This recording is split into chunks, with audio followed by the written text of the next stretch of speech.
Very good morning to all of you. आइए हम लोग इस समय जिस सब्जेक्ट के बारे में बात कर रहे हैं, इस सब्जेक्ट का नाम है economic, business and commercial law. ये आपके जो है वो मॉड 2 का एक पेपर है। सबसे पहले इसमें फटाफट हम लोग जो है वो देख लेते हैं कि सिलेबस किस तरह से डिस्ट्रीब्यूटेड है, क्योंकि मैंने पहले ही बोला कि दुश्मन को बिना जाने हुए अगर हम हमला करेंगे तो हमें नुकसान हो सकता है। तो चलिए जरा सब्जेक्ट को देख लेते हैं कि ये सब्जेक्ट किस तरह से हमारा डिस्ट्रीब्यूटेड है। हम अपना स्ट्रैटेजी तैयार कर लेते हैं कि हम किस चैप्टर को किस अकॉर्डिंग लेकर के चलेंगे, और इसके बाद हम जब पूरे के पूरे स्ट्रैटेजी को डिफाइन कर लेंगे तो फिर उठाते हैं अपने चैप्टर को और हमला शुरू कर देंगे। चलिए सबसे पहले इसमें देखते हैं कि ये जो हमारा सब्जेक्ट है, इस सब्जेक्ट को 3 पार्ट में बांटा गया है। आप पार्ट 1 कहिए, पार्ट ए कहिए, पार्ट 2, पार्ट बी या पार्ट 3, 3 पार्ट में डिस्ट्रीब्यूटेड है। आप कहेंगे सर 3 पार्ट में डिस्ट्रीब्यूटेड है, इससे कहीं कोई सेंस है? कहाँ, इससे थोड़ा सेंस है। और सेंस ये है कि इस पार्ट में 35 मार्क्स अगर है तो इस पार्ट से 35 मार्क्स पूछेगा ही पूछेगा। बट आपको ये नहीं पता कि ये जो 13 से लेकर के 24 तक में अगर हम काउंट करें 1 2 3 4 5 6 7 8 9 10 11 12, कितने चैप्टर हो गए?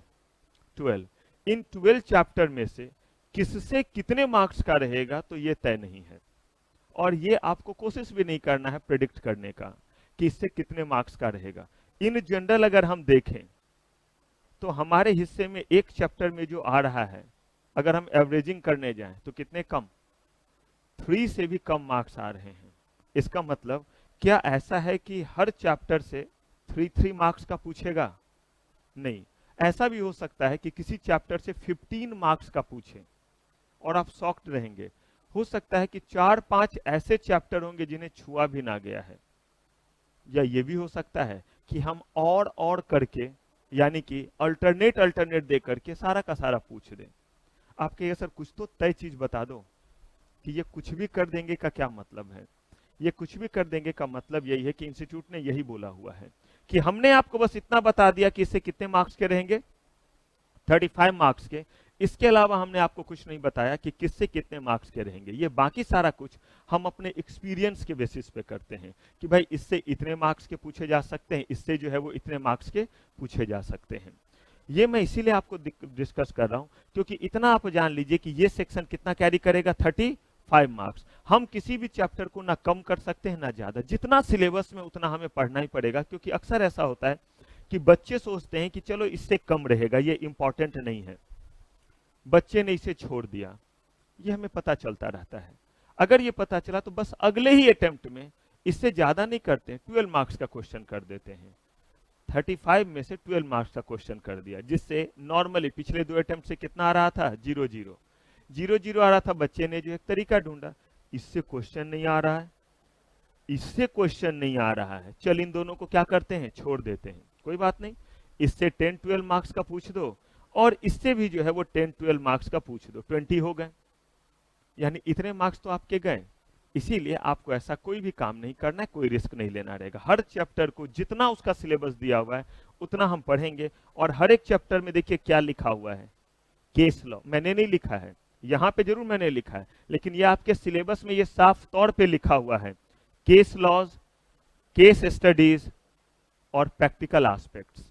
ये तीनों ही बातें लिखी हुई है। इसका मतलब हर एक चैप्टर, हर एक पॉइंट से, हर एक जगह से आपसे केस लॉ भी पूछा जा सकता है, केस स्टडीज भी, और प्रैक्टिकल एस्पेक्ट। यानी कि कोई भी टॉपिक जब हम पढ़ रहे होंगे तो अगर वो टॉपिक केस लॉ को क्रिएट करता है तो हम क्या करना रहेगा, वो केस लॉ भी देखना रहेगा। अगर वहां से प्रैक्टिकल क्वेश्चन बनता है तो हमें क्या करना पड़ेगा, प्रैक्टिकल क्वेश्चन हमें करना रहेगा। और अगर वहां से किसी भी तरह का कोई और जो है वो सिचुएशन क्रिएट होता है तो वो भी हमें देखना रहेगा। तो पार्ट सी 35 मार्क्स का। पार्ट बी, यहां आप थोड़े खुश हो सकते हैं, पार्ट 2 में खुश हो सकते हैं, क्योंकि सिर्फ ये एक चैप्टर है और ये कितने मार्क्स के लिए, 25 मार्क्स के लिए। इसका मतलब इतना तय है कि इस चैप्टर से कितना पूछा जाएगा, 25 मार्क्स। और ये ऐसा चैप्टर होता है जो 25 मार्क्स में आपको 25 दिला सकता है। आप कहे क्यों सर बाकी में नहीं आ सकता है? मैंने कब बोला है नहीं आ सकता है? आप 007 जेम्स बॉन्ड है, बिल्कुल आ सकता है, लेकिन बस मैं ये कह रहा हूं कि चैप्टर कितने हैं, 12, और होता क्या है, जब हम चीजों को पढ़ना शुरू करते हैं तो ये नॉर्मल जो है वो कहिए ह्यूमन का जो है वो बिहेवियर है कि बहुत सारे आपके पास रिश्ते नाते हैं, सबके साथ एक जैसा आपका जो है वो अफेक्शन नहीं रहता है, किसी से थोड़ा कम, किसी से थोड़ा ज्यादा हो ही जाता है। इवन माँ पापा में भी जो है वो थोड़ा कम थोड़ा ज्यादा हो जाता है, तो बाकी तो दोस्त और बाकी को छोड़ ही दीजिए।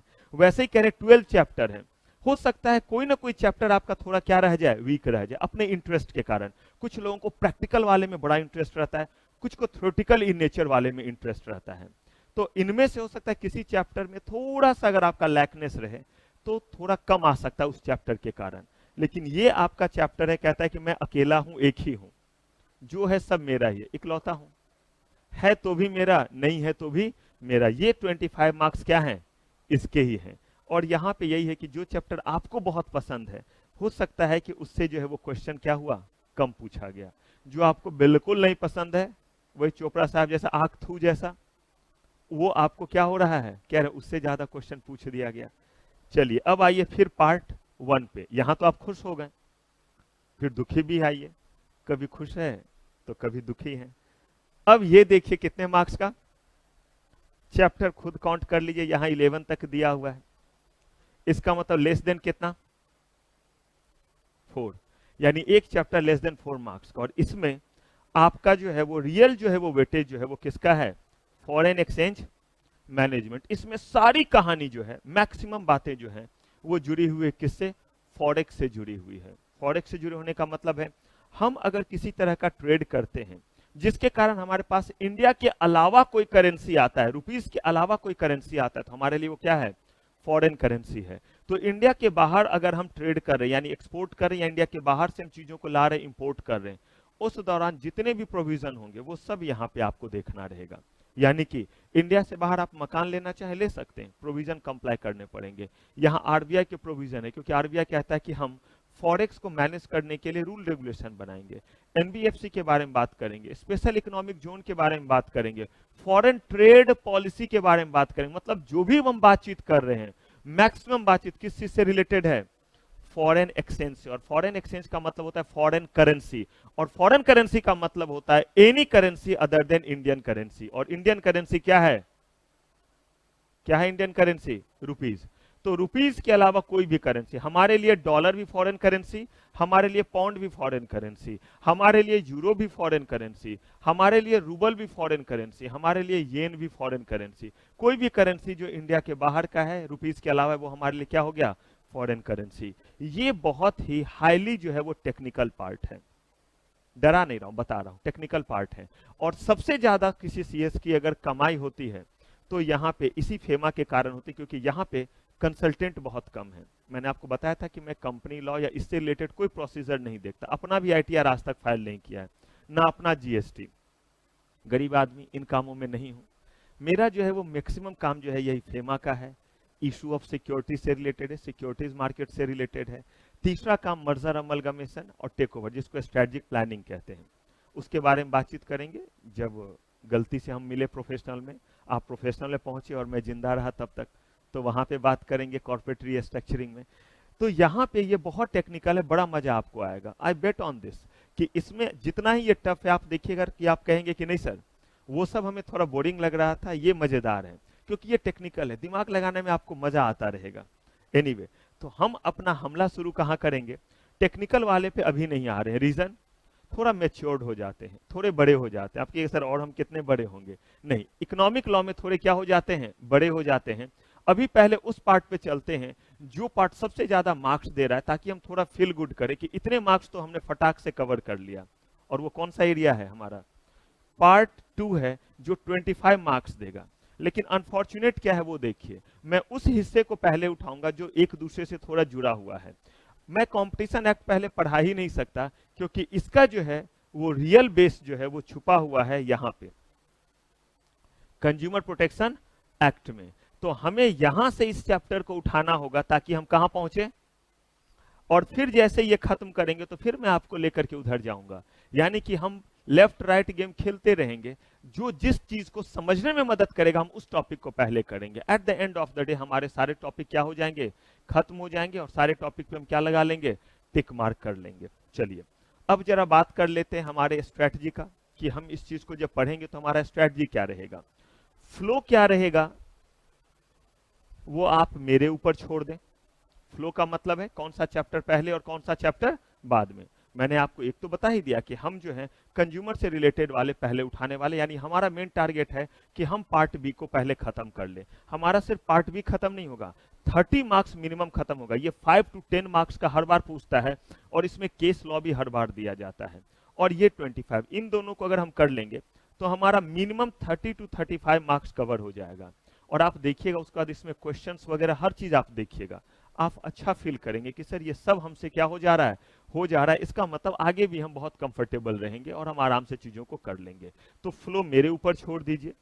सेकेंड एस्पेक्ट, आपके पास 2 कॉपी होगा, एक क्लास वर्क की कॉपी होगी और दूसरा जो है वो किसकी कॉपी होगी, होमवर्क की कॉपी होगी। एज इट इज जैसे क्लास में आप एक कॉपी लेकर के आते हैं, आप वो कॉपी लेकर के आएंगे, उन पार्ट्स को आप कॉपी करेंगे जो मैं कॉपी करने के लिए कहूंगा। जो चीज बुक में, हमारे बुक में जो आपको मिलेगा, नोट्स में दिया रहेगा, उसे कॉपी नहीं करना रहेगा। लेकिन कुछ चीज मैंने पहले बोला साइंटिफिक तरीके से हम चलते हैं, तो कुछ चीज को मैं इंटेंशनली आपको बोलूंगा कॉपी करना है तो उसे उसी कॉपी में आप कॉपी करेंगे। किस कॉपी में, क्लास वर्क वाली कॉपी में। होमवर्क वाली कॉपी क्या होगा, आज जो आप पढ़ेंगे उसको सेम डे क्या करेंगे, रिवाइज करेंगे। इसमें किसी भी तरह का लैक आप नहीं करेंगे। आज जो आपके 1 घंटे, 1.5 घंटे, 2 घंटे जो भी क्लास होगी उसे सेम डे रिवाइज करेंगे। मैक्सिमम टाइम इसमें जो है वो 30 मिनट्स का लगेगा रिवाइज करने में। अगर इससे ज्यादा समय लगेगा तो आप इमीडिएटली मुझसे मिलेंगे, मुझसे बात करेंगे, क्योंकि मैं बात करने के लिए भी आपको समय दूंगा। हर दिन आप बात कर सकते हैं कि सर मैंने रिवीजन किया, मुझे ज्यादा टाइम लगा, तो मैं आपको बताऊंगा कि आज का टॉपिक ही ऐसा था कि उसमें क्या लगना चाहिए था, ज्यादा टाइम। और नहीं तो मैं आपको बताऊंगा कि कहीं ना कहीं कुछ ना कुछ मिस हो रहा है, आप इस चीज को ऐसे समझिए और फिर उस चीज को हम अलग तरीके से समझेंगे। तो सेम डे आपका रिवीजन और प्लस जो है वो राइटिंग वर्क कितने देर का, जो हम लोग करते आ रहे हैं। आपका राइटिंग वर्क में मुझे 10 से 20 लाइन्स एवरी डे आपका लिखा हुआ होना चाहिए। और ये किस कॉपी में, इस होमवर्क वाले कॉपी में। आप डेट देंगे, जैसे आज का डेट हुआ, आपने होमवर्क वाले कॉपी में डेट दे दिया। और आज जो भी आपने पढ़ा है, ये नहीं मैं कह रहा हूं कि सबको दोबारा आप उतारिए, उतारने नहीं सिखला रहा हूं, आपने रिवाइज किया, रिवाइज करने के बाद आप अपने तरीके से उसे लिखिए, कोई बात नहीं है। 2 लाइन लिखने के बाद आपको क्या होगा, नहीं याद आएगा, क्यों, रिवाइज किया लेकिन भूल गए, नहीं ध्यान आ रहा है, कोई बात नहीं है, कॉपी तो वहीं रखा हुआ है। या रिवाइज करने के बाद कॉपी को बाहर रख कर आ जाएंगे, बगल में ही रहेगा, आप उसे दोबारा एक बार देख लें कि अच्छा अच्छा ये चीज है, चलो अब हो जाएगा, फिर दोबारा लिखना शुरू करें। और इस तरीके से चाहे आपको 50 बार भी क्यों ना देखना पड़े, आप क्या करेंगे, उस चीज को जो है वो पढ़ लेंगे और तब जाकर के अपना लिखने का 10 to 20 लाइन करेंगे। ये आपके ऊपर है। आप कहेंगे सर हम ज्यादा अगर करें तो वेल एंड गुड, बहुत अच्छी बात है। और लिखने के बाद आपको लग जाएगा कि मैंने जो लिखा है वो अप टू मार्क नहीं है, तो कोई बात नहीं है, जो आपने पढ़ा हुआ है उससे मैच करके देखिए कितना डेविएशन है। मैं ये नहीं कहता हूं कि लैंग्वेज का डेविएशन, मैं कह रहा हूं कंटेंट का डेविएशन। लैंग्वेज तो आपके हो सकते हैं, बस वो इंग्लिश होना चाहिए, बाकी में कोई फर्क नहीं पड़ता है। और अगर उसमें भी दिक्कत तो आप मुझसे मिलेंगे, दिखाएंगे कि सर लिख तो रहे हैं लेकिन पता नहीं क्यों खुद कॉन्फिडेंस नहीं आ रहा है कि शायद हम गलत डायरेक्शन में जा रहे हैं, क्योंकि हम लिख तो रहे लेकिन हम जब उससे मैच करते तो हमारा बहुत अलग अलग सा लगता है, जबकि दिमाग में सारी बातें हैं, दिमाग में सारी बातें, और लिख रहे हैं तो वो सारी बातें आ ही नहीं रही है। कोई बात नहीं है, गलती से उन सारे चीजों का सॉल्यूशन है, लेकिन पहले बीमारी पता चलना चाहिए या पहले ही सॉल्यूशन आ जाएगा। और बीमारी पता कैसे चलेगा, ये काम आप खुद करेंगे या छोड़ देंगे किसी के ऊपर। तो ये काम आपको हर दिन करना रहेगा, क्या करने के लिए, राइटिंग जैसे चीज को करने के लिए। आपको बुक दिए जाएंगे, उस बुक के अलावा आपको कुछ भी नहीं पढ़ना है, कोई स्टडी मैट नहीं, कहीं भी कुछ नहीं। रीजन ये है कि हम लोगों ने उस स्टडी मैट के एक एक एस्पेक्ट को उठा लिया है। बस किया यह है कि सिलेबस पूरा उठाया है किससे, स्टडी मैट से, और उसके बाद जो है वो उसको अपने लैंग्वेज में थोड़ा आसान करके कहाँ लिख दिया है, आपके लिए बुक तैयार कर दिया है। तो वहां से एक सिलेबस में कोई कमी नहीं है, और जब आप उसे यहाँ देखेंगे बुक में तो आपका सारा का सारा कुछ कवर हो जाएगा। जब हम सब कुछ पढ़ लेते हैं तो बारी आती है कि क्या हमें स्कैनर की जरूरत है, तो स्कैनर आपको लेने की जरूरत नहीं है। रीजन ये है कि स्कैनर में आंसर गलत रहते हैं बहुत सारे, अगर आप उसे पढ़ेंगे तो आप उसी के आंसर की तरफ जाएंगे। और फिर मैंने अगर आपको ध्यान हो, सेमिनार में भी हम लोगों ने इस चीज का जिक्र किया था कि जब हम आंसर लिख रहे होते हैं तो आंसर वो नहीं जो हम लिख रहे हैं, आंसर उस अकॉर्डिंग होना चाहिए जो पैरामीटर इंस्टीट्यूट ने क्या कर रखा है, सेट कर रखा है, और उस पैरामीटर पे आपके स्कैनर के जो है वो आंसर नहीं है। आप चाहें तो मैं आपको कुछ दिनों के बाद दिखला दूंगा कि हम लोगों ने रिव्यू करके क्या दिया और आप अपने स्कैनर के आंसर को मैच कर लें, दोनों में बहुत अंतर रहता है। और अगर वो गलत भी है तो आपको पता कहां से चलेगा। तो आप क्या क्वेश्चन नहीं करेंगे? मैंने बोला बिल्कुल कीजिए। हम क्वेश्चन पेपर क्या करेंगे, क्वेश्चन पेपर साइट से डाउनलोड करेंगे, मुफ्त में हो जाएगा, पैसे भी नहीं लगेंगे। आराम से आप उसे जो है वो प्रिंट निकालिए, क्वेश्चन आपके हाथों में होगा और आंसर उसका आपके बुक में होगा या आपके नोट्स में होगा जो हम ऑलरेडी कर चुके होंगे। तो हम सारा का सारा स्कैनर करेंगे, लेकिन स्कैनर नहीं, हमें स्कैनर क्यों करना है, हम क्या यूज करेंगे, क्वेश्चन। हम प्रीवियस ईयर सारे के सारे क्वेश्चन करेंगे, लेकिन याद रखिए क्वेश्चन करेंगे ना कि स्कैनर। मेरे सब्जेक्ट में बिल्कुल आप स्कैनर मत खरीदिएगा, पैसे की बर्बादी प्लस आपके लिए डेविएशन है, नेगेटिव इंपैक्ट उसका है। इसके बाद आप बस रेगुलर रहेंगे, क्लास को मिस नहीं करेंगे। जब आपकी क्लास खत्म हो जाएगी तो हम कंप्लीट रिवीजन करेंगे, और वो कंप्लीट रिवीजन होगा टॉपिक वाइज कि आज इस टॉपिक का, आज इस टॉपिक का, ये तब जब कंप्लीट कोर्स हमारा क्या हो जाता है, खत्म हो जाता है। और लास्ट में आपको जो है वो गिफ्ट के रूप में गूगल ड्राइव पे आप क्या लेकर के जाएंगे, क्लास लेकर के जाएंगे, जब पूरी क्लास खत्म हो जाएगी तब, ताकि जब आप घर पे भी रहें और आपको कोई क्लास लगे कि ये सुन लेते हैं तो अच्छा था, क्योंकि सर ने कुछ कहानी बना के सुनाया था, वो याद नहीं आ रहा है कि वो था क्या। अगर ऐसा कुछ है, वो क्लास मिस हो गया कुछ भी, तो आप उसको इस तरीके से करेंगे। आप रिवीजन के दौरान अगर आपको कहीं दिक्कत होगा तो आप इस नंबर पे 9350943680 इस नंबर पे आप कॉल कर सकते हैं, और ये नंबर आपके लिए हर दिन अवेलेबल है। आप कहिएगा सर होली दीपावली के दिन भी, तो हाँ जी, होली दीपावली के दिन भी अगर उस दिन आप कॉल कर सकते हैं तो मैं आपको आंसर भी दे सकता हूँ। अगर आप जो है वो दीपावली मनाने की बजाय पढ़ाई कर सकते हैं तो मैं भी क्या करूंगा, आपको आंसर दूंगा। तो ये आपके लिए हर दिन के लिए है। आप क्लास में, जो क्लास खत्म होगी उसके बाद तो जो पूछना है पूछिए ही, अगले दिन जो पूछना है वो भी सही, लेकिन ये आप घर पे अगर कुछ रिवाइज कर रहे हैं उसके लिए है। चलिए, तो स्ट्रेटजी हमारा तैयार है। अब मुझे बताइए कि हमें 100% पास होना है या 99%, एक आध परसेंट का कुछ गैप रखना है, बोलिए, 100 या उससे कम। तो अगर आप 100% की इच्छा रहते और मैं कहता हूं कि बिल्कुल होगा, लेकिन अगर मैं कहता हूं कि मेरे भी इंस्ट्रक्शन को 100% आप फॉलो करें, तो क्या मैं कोई गुनाह कर रहा हूं? तो बिल्कुल बराबरी का सौदा है, तुम मुझे खून दो मैं तुम्हें आजादी दूंगा। आप बस मेरे इंस्ट्रक्शन को फॉलो कीजिए और मुझसे आप स्टाम्प पेपर पे लिखवा लीजिए। रिकॉर्डेड लाइन तो है ही, ये तो अब कभी खत्म भी नहीं होगा, बिल्कुल रिकॉर्ड पे ही है, ऑन एयर भी हो रहा है कि ये जो है जो बोला जा रहा है। तो ये मैं बिल्कुल आपको कह रहा हूं कि बस आप इन चीजों को फॉलो कर लीजिए, बस मेरे क्लास को मिस मत कीजिए, लेट मत होइए, क्योंकि कभी कभी 15 मिनट में मैं पूरे जो है वो चैप्टर का कहानी सुना देता हूं कि ये चैप्टर है क्या, तब हम लोग आगे बढ़ते। देखिएगा अभी आप फील कीजिएगा जब चैप्टर शुरू करेंगे, जो भक्तजनों, आज बड़े सारे हमारे भक्तजनों पता नहीं कहाँ बोलबम में गए हैं या जयकारा लगा रहे हैं, कहाँ है नहीं पता, लेकिन आप देखिएगा कि आप और वो थोड़ा कंफर्ट लेवल चेंज हो जाएगा, समझ में उन्हें भी आएगा, कोई रॉकेट साइंस थोड़ा ना पढ़ा रहा हूँ, जो पढ़ाऊंगा सब समझ में आएगा, लेकिन वो मजा जैसा एलिमेंट जो है उनका मिस होता जाएगा, क्योंकि हम जो है वो पूरे के पूरे 30 मार्क्स का जो है कहानी आज ही सुन चुके रहेंगे, 30 मार्क्स। अब ये 30 मार्क्स उनके वापस लौट के इस तरह से नहीं आने वाले, समझेंगे वो भी, लेकिन उन्हें उस तरह का फील नहीं आता रहेगा, तो इसीलिए जो है आप बस शुरू से मौजूद रहेंगे। चलिए, तो स्ट्रैटेजी क्लियर हो गया, पढ़ना क्या है, कैसे पढ़ना है, क्या लिखना है। एक कॉपी है जिस पे लिखना वो चीज है जो मैं लिखने के लिए बोलूंगा, जो मैं बोलूंगा नहीं, इसका मतलब है बुक अभी आपको नहीं मिला है, शाम तक आपके पास बुक आ जाएगी, तो वो बुक जब आप देखेंगे तो उसमें मैं बोल दूंगा कि ये एज इट इज डायग्राम दिया हुआ रहेगा, आप उसे नहीं बनाएंगे, उस समय उसे देखते रहेंगे। कुछ चीजों को मैं जानबूझ करके बुक में नहीं देता हूं, और वो एग्जाम का इंपॉर्टेंट पार्ट रहता है। तो अगर मैं कुछ चीजों को बोलूं कि आपके बुक में नहीं है पढ़ना, तो ये मत बोलिएगा बुक में ही दे देते तो क्या होता, कुछ नहीं होता, जब ये दिया है तो ये भी मैं ही दे सकता हूं ना, लेकिन कुछ उसका रीजन है, क्योंकि बुक बहुत जल्दी हर जगह पहुंच जाता है, मतलब आपसे या किसी से भी, कहीं से भी फोटोकॉपी होगा, दुनिया भर का चीज होगा, you can not restrict that one. लेकिन ये जो इंफॉर्मेशन है ये सिर्फ और सिर्फ ऑथराइज पर्सन तक ही पहुंचेगा, अनऑथराइज पर्सन तक नहीं पहुंच सकता है। तो चलिए, स्ट्रैटेजी भी बना लिया, सिलेबस देख भी लिया है, अब हम लोग सिलेबस के किस पार्ट पे हमला करने का प्लान कर रहे हैं, पार्ट बी खत्म करना है हमें। तो लेकिन पार्ट बी को पढ़ने के लिए हमें जरूरत पार्ट सी के किस चैप्टर की है? एक चैप्टर की। मैंने जो है वो यूनिट बनाया हुआ है, जैसे कंज्यूमर प्रोटेक्शन एक्ट और ये मिलकर के मेरा एक यूनिट है जिसको मैं कहता हूं एक्ट रिलेटेड टू कंज्यूमर। ऐसे ही मेरा एक यूनिट है जिसमें ये दोनों चैप्टर एक साथ आते हैं। फिर वैसे ही मेरा अलग अलग यूनिट बनाओ। मेरे फेमा यूनिट में 5 चैप्टर आते हैं। इन्होंने तो बस फेमा का मतलब देखिए एक चैप्टर लिखा है ना, मैं जब शुरू करूंगा तो मेरे फेमा में ये 5 चैप्टर एक साथ होंगे। तो इस तरह से, इसीलिए क्योंकि वो एक दूसरे के साथ इन किए हुए हैं। जिसे ये चैप्टर कर रहे हैं, हम लोग जब फेमा पढ़ेंगे तो वो टॉपिक होगा और आप कहानियों में उसे समझते जाएंगे, क्योंकि वो सीक्वेंस में होगा, इसके बाद ये, इसके बाद ये, इसके बाद ये।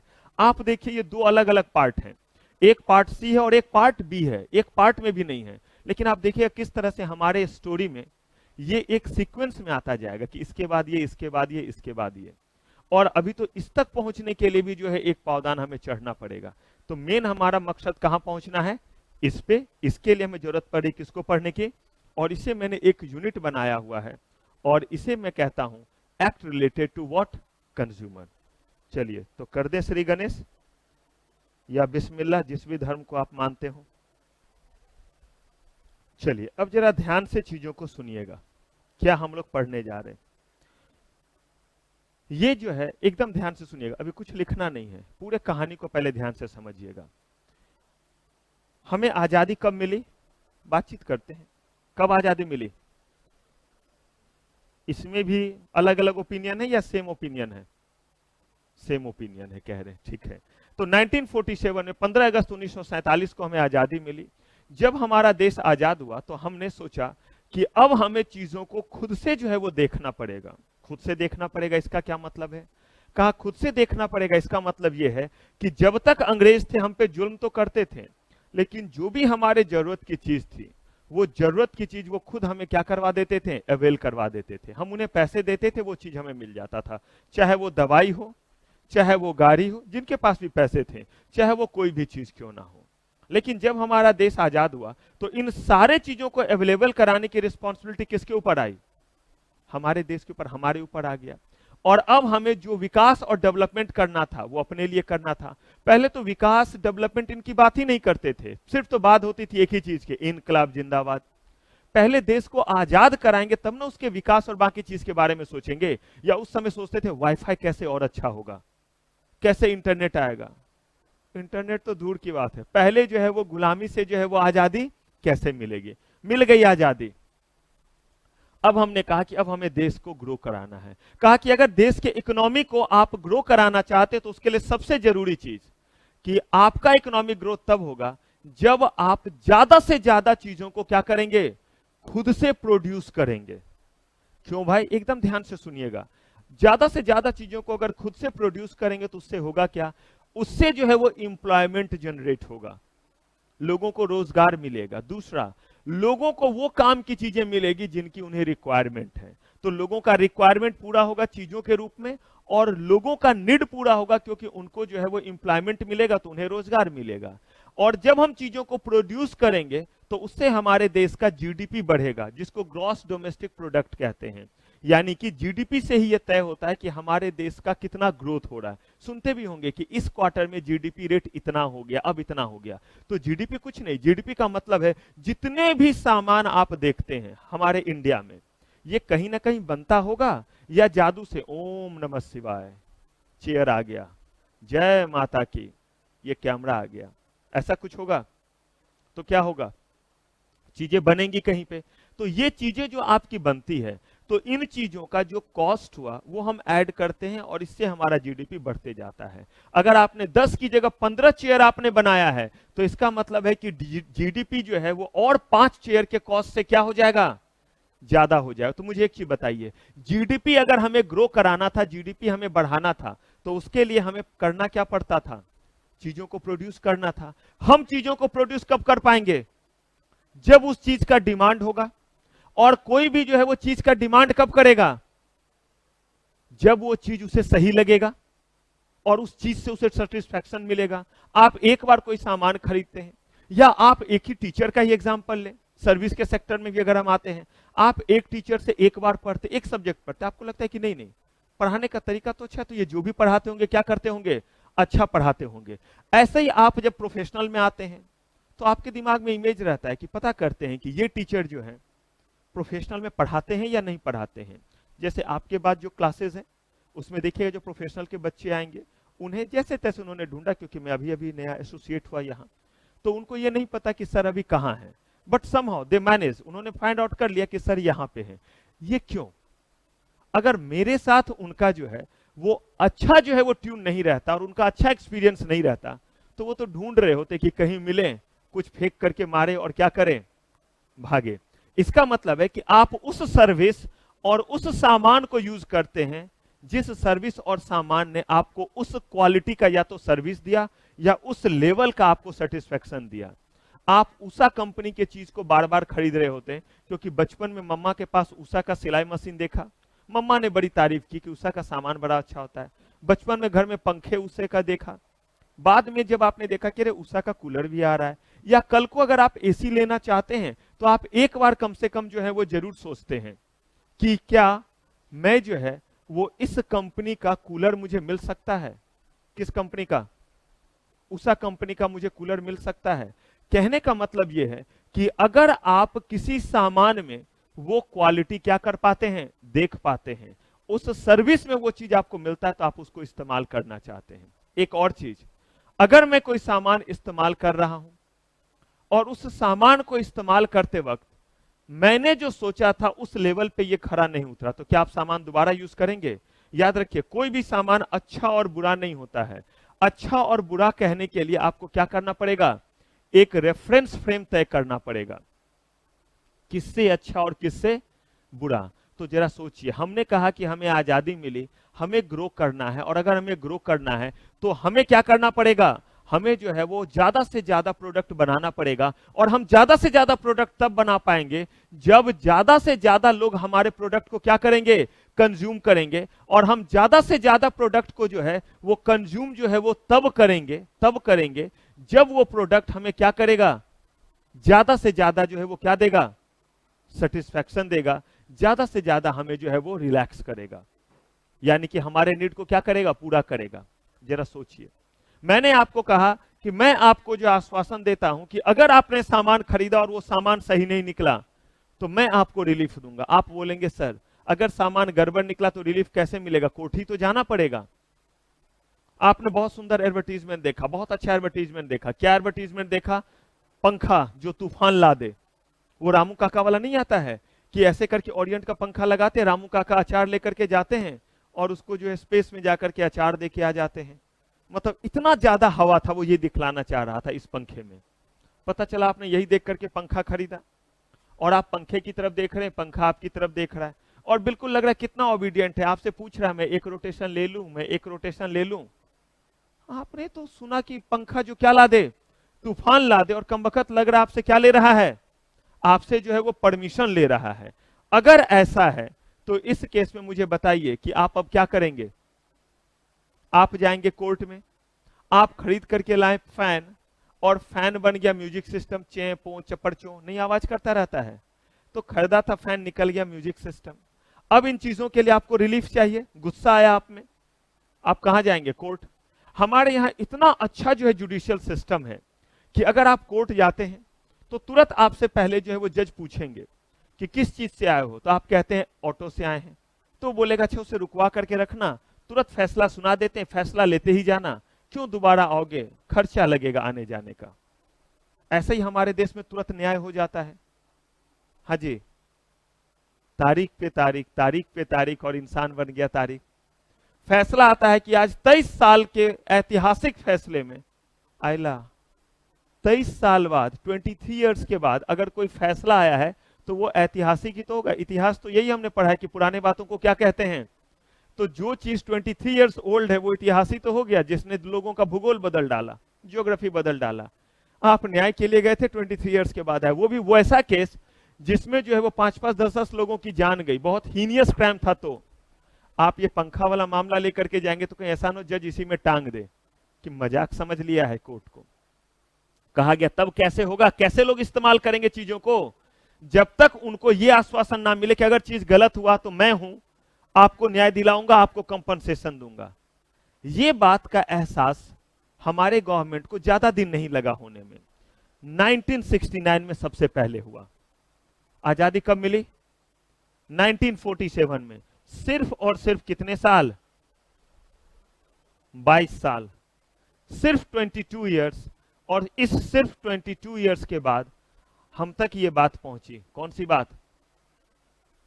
यानी कि गवर्नमेंट तक ये बात पहुंची कि इसके लिए अलग से क्या बनाना पड़ेगा?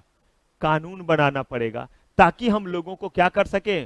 प्रोटेक्ट कर सके, खराब सामान लोगों तक पहुंचने ना दे, खराब सर्विस लोगों तक पहुंचने ना दे। और अगर पहुंच गया तो क्या करें?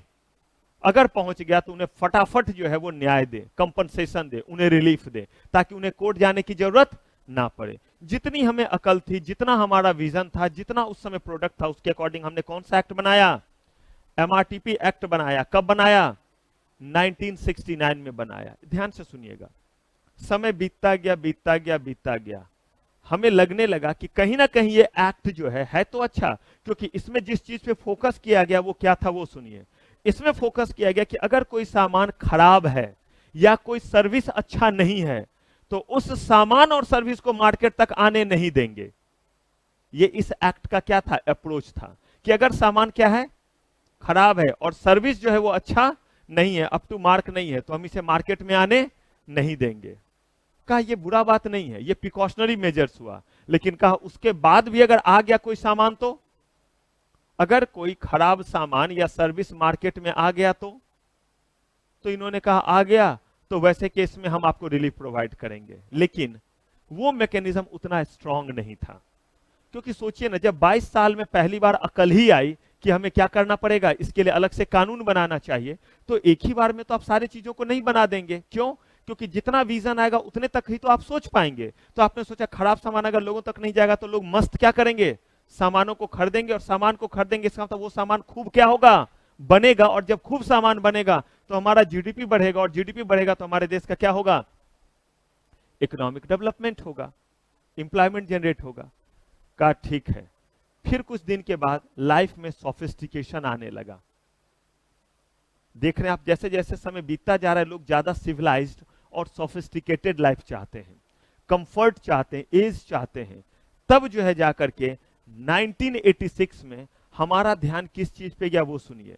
हमने कहा कि ये एक्ट बड़ा अच्छा काम कर रहा है, लेकिन वो उस चीज को नहीं देख रहा है जो इस सोफिस्टिकेशन लेवल में इस समय हमें जरूरत है। कहा वो क्या है?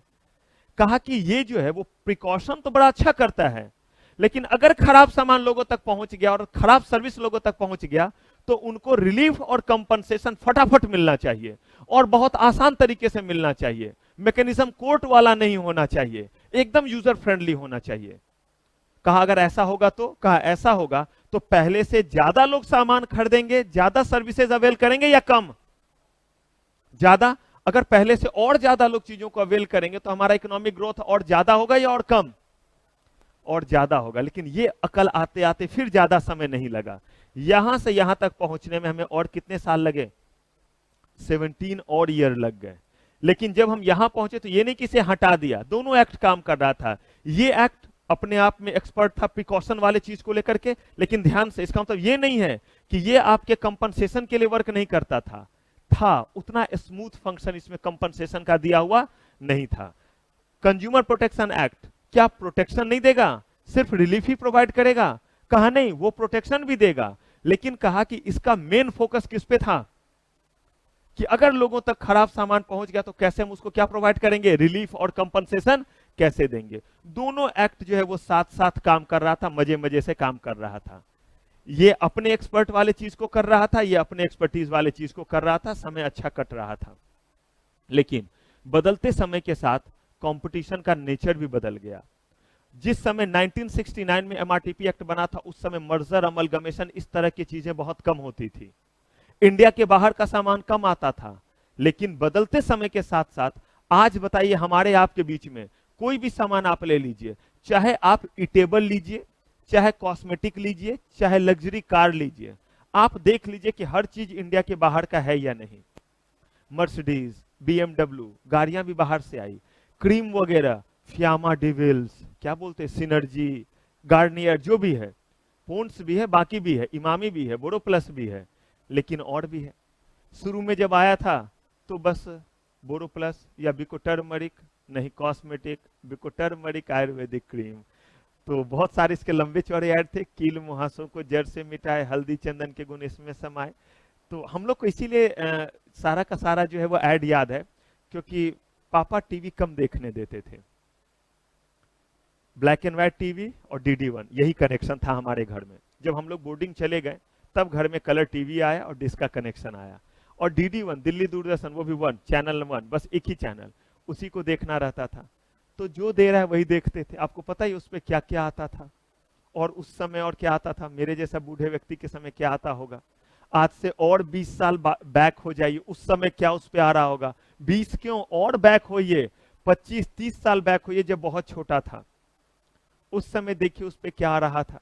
लेकिन फिर भी वो देखते रहते थे, पढ़ना तो नहीं पड़ता था, आराम से देख रहे हैं। अब हम लोग आपस में तीनों भाई बहन खेलते क्या थे, तो हम लोग जो है वो ये वाला गेम तक खेल डालते थे। कौन सा, ये जो आपका ऐड होता है, जैसे आप लोग कौन सा वो गेम होता है, अंतराक्षरी बोलते हैं, जिसमें जहां खत्म होता है वहीं से गाना जो दूसरा गाते हैं। तो हम लोग अंतराक्षरी खेलते थे इसी चीज का, एडवर्टीजमेंट का। मेरा अगर खत्म हुआ ग्लूकॉन डी, अगर मैंने बोला ये जान में जान डाल दे पीते ही, हौ से अगर हुआ तो हमदर्द का सिंकारा, मेरे रग रग में जोश और तंदुरुस्ती का हमदर्द का सिंकारा। उसके बाद 9 से निर्मा डिटर्जेंट टिकिया इसकी झांग ने जादू कर दिया, तो ये वाला चलता था। तो अब देखिए उस समय जो प्रोडक्ट था और जो चीजें थी वो क्या थी, पुरानी थी, नए नए प्रोडक्ट नहीं आते थे। लेकिन मार्केट में मार्केट का तरीका बदल गया, मार्केटिंग का तरीका, कंपटीशन का तरीका बदल गया। एक कंपनी दूसरे कंपनी को मर्ज करने लगी, टेक ओवर करने लगी, कंपटीशन का पूरा डायरेक्शन बदल गया। जब हालात बदल गए तो हुआ क्या, इसमें लगातार चेंज किया जाता गया, अमेंडमेंट अमेंडमेंट अमेंडमेंट अमेंडमेंट करते करते अंत में ऐसा नौबत आया कि कहा गया कि अब MRTP एक्ट कम दिख रहा है और अमेंडमेंट क्या दिख रहा है, ज्यादा दिख रहा है। बिल्कुल वैसे ही कि अगर कहीं कपड़े फट जाएं, जींस वगैरह फट जाए तो क्या कर लेते हैं, नहीं, हम लोग क्या कर लेते थे, रफू करवा देते थे। आज के समय में अगर जींस फट जाए तो लोग और फाड़ देते हैं, क्योंकि अगर जींस फटा हुआ नहीं है तो इसका मतलब आपको जो फैशन की समझ नहीं है, आप गरीब हैं। हम लोग के समय में अगर फटा हुआ है जींस तो इसका मतलब गरीब हैं, फैशन की समझ नहीं है। तो उसे जो है वो सिलवाते थे, रफू करवाते थे, क्योंकि पापा ने फिक्स किया हुआ था इतने ही पैसे महीने के मिलेंगे। होते होते रफू होते होते एक समय ऐसा आता था जींस कम दिखता था, पोस्टर ज्यादा दिखते थे। तब वो जींस पापा को दिखलाया जाता था तो नया सैंक्शन होता था। वैसे ही इतने रफू लगे, इतना जो है चिप्पी लगा किस पे, MRTP एक्ट में, कि एक्ट का जो है वो डायमेंशन ही बदल गया। तो हमने इसे हटाया और किसे इंट्रोड्यूस किया, कंपटीशन एक्ट को। ये एक्ट खत्म हो गया MRTP एक्ट, उसकी जगह क्या आया, कंपटीशन एक्ट। और कंज्यूमर प्रोटेक्शन एक्ट में जो कमी थी उस कमी को भी यहां पे क्या कर दिया, ऐड कर दिया, कि जो कमी थी, जो चीज छूट रहा था, तो इसको खत्म किया। तो अब देखिए एक साथ उस समय कौन सा एक्ट चल रहा था, MRTP एक्ट और कंज्यूमर प्रोटेक्शन एक्ट। लेकिन 2002 में जब आए तो इस एक्ट को हटा दिया। 2002 में ईयर जरूर लिखा हुआ, इफेक्ट में आया था 2008 में। कुछ इशू आ गया था, इस पे केस आ गया था इसमें कंपोजिशन को लेकर के। तो अब हमारे पास इस समय कंज्यूमर को प्रोटेक्ट करने के लिए कौन कौन से एक्ट हैं, कंपटीशन एक्ट और कंज्यूमर प्रोटेक्शन एक्ट। आज भी हमारे पास 2 है, पहले भी कितने थे, 2 थे। ये अपने एरिया में काम करेगा, ये अपने एरिया में, और आपको जो पढ़ना है वो तीनों पढ़ना है। आप बोलेगा सर MRTP एक्ट तो खत्म हो गया, फिर क्यों हम पढ़ेंगे। आपका कंपटीशन एक्ट आया कहां से है, इसीलिए आपके सिलेबस में हिस्ट्री में MRTP एक्ट भी दिया हुआ है, लेकिन MRTP एक्ट पूरे डिटेल में नहीं दिया हुआ है। MRTP एक्ट का सिर्फ वो पोर्शन आपको पढ़ना है जिसका इस्तेमाल आज भी हो रहा है कंज्यूमर प्रोटेक्शन एक्ट में, और जिसका इस्तेमाल आज भी हो रहा है किस एक्ट में, कंपटीशन एक्ट में। तो यहां से MRTP एक्ट से हमें 3 डेफिनेशन पिक करने हैं। कितने, 3 डेफिनेशन। क्यों, क्योंकि वो डेफिनेशन जो है कंपटीशन एक्ट और कंज्यूमर प्रोटेक्शन एक्ट ने डिफाइन नहीं किया। इन्होंने बोला हम वही डेफिनेशन पिक करें जो किसने दिया हुआ है, MRTP एक्ट में। और ध्यान रखिएगा आपके एग्जाम में एक जनरल नेचर का क्वेश्चन पूछता है, और वो जनरल नेचर का क्वेश्चन होता, how the act related to consumer get evolved in India. और ये सबसे आसान क्वेश्चन होता है जिसमें बच्चों को सबसे कम मार्क्स आता है, क्योंकि ये किसी भी टीचर के किसी भी नोट्स में अवेलेबल नहीं होता है। ये सिर्फ और सिर्फ आप सुनकर के जानते। जो मैंने इतना कहानी बोला ये क्या है, क्या मैंने एक्ट के इवॉल्व होने की कहानी नहीं सुनाई आपको, कि एक्ट रिलेटेड टू कंज्यूमर कैसे इवॉल्व हुआ।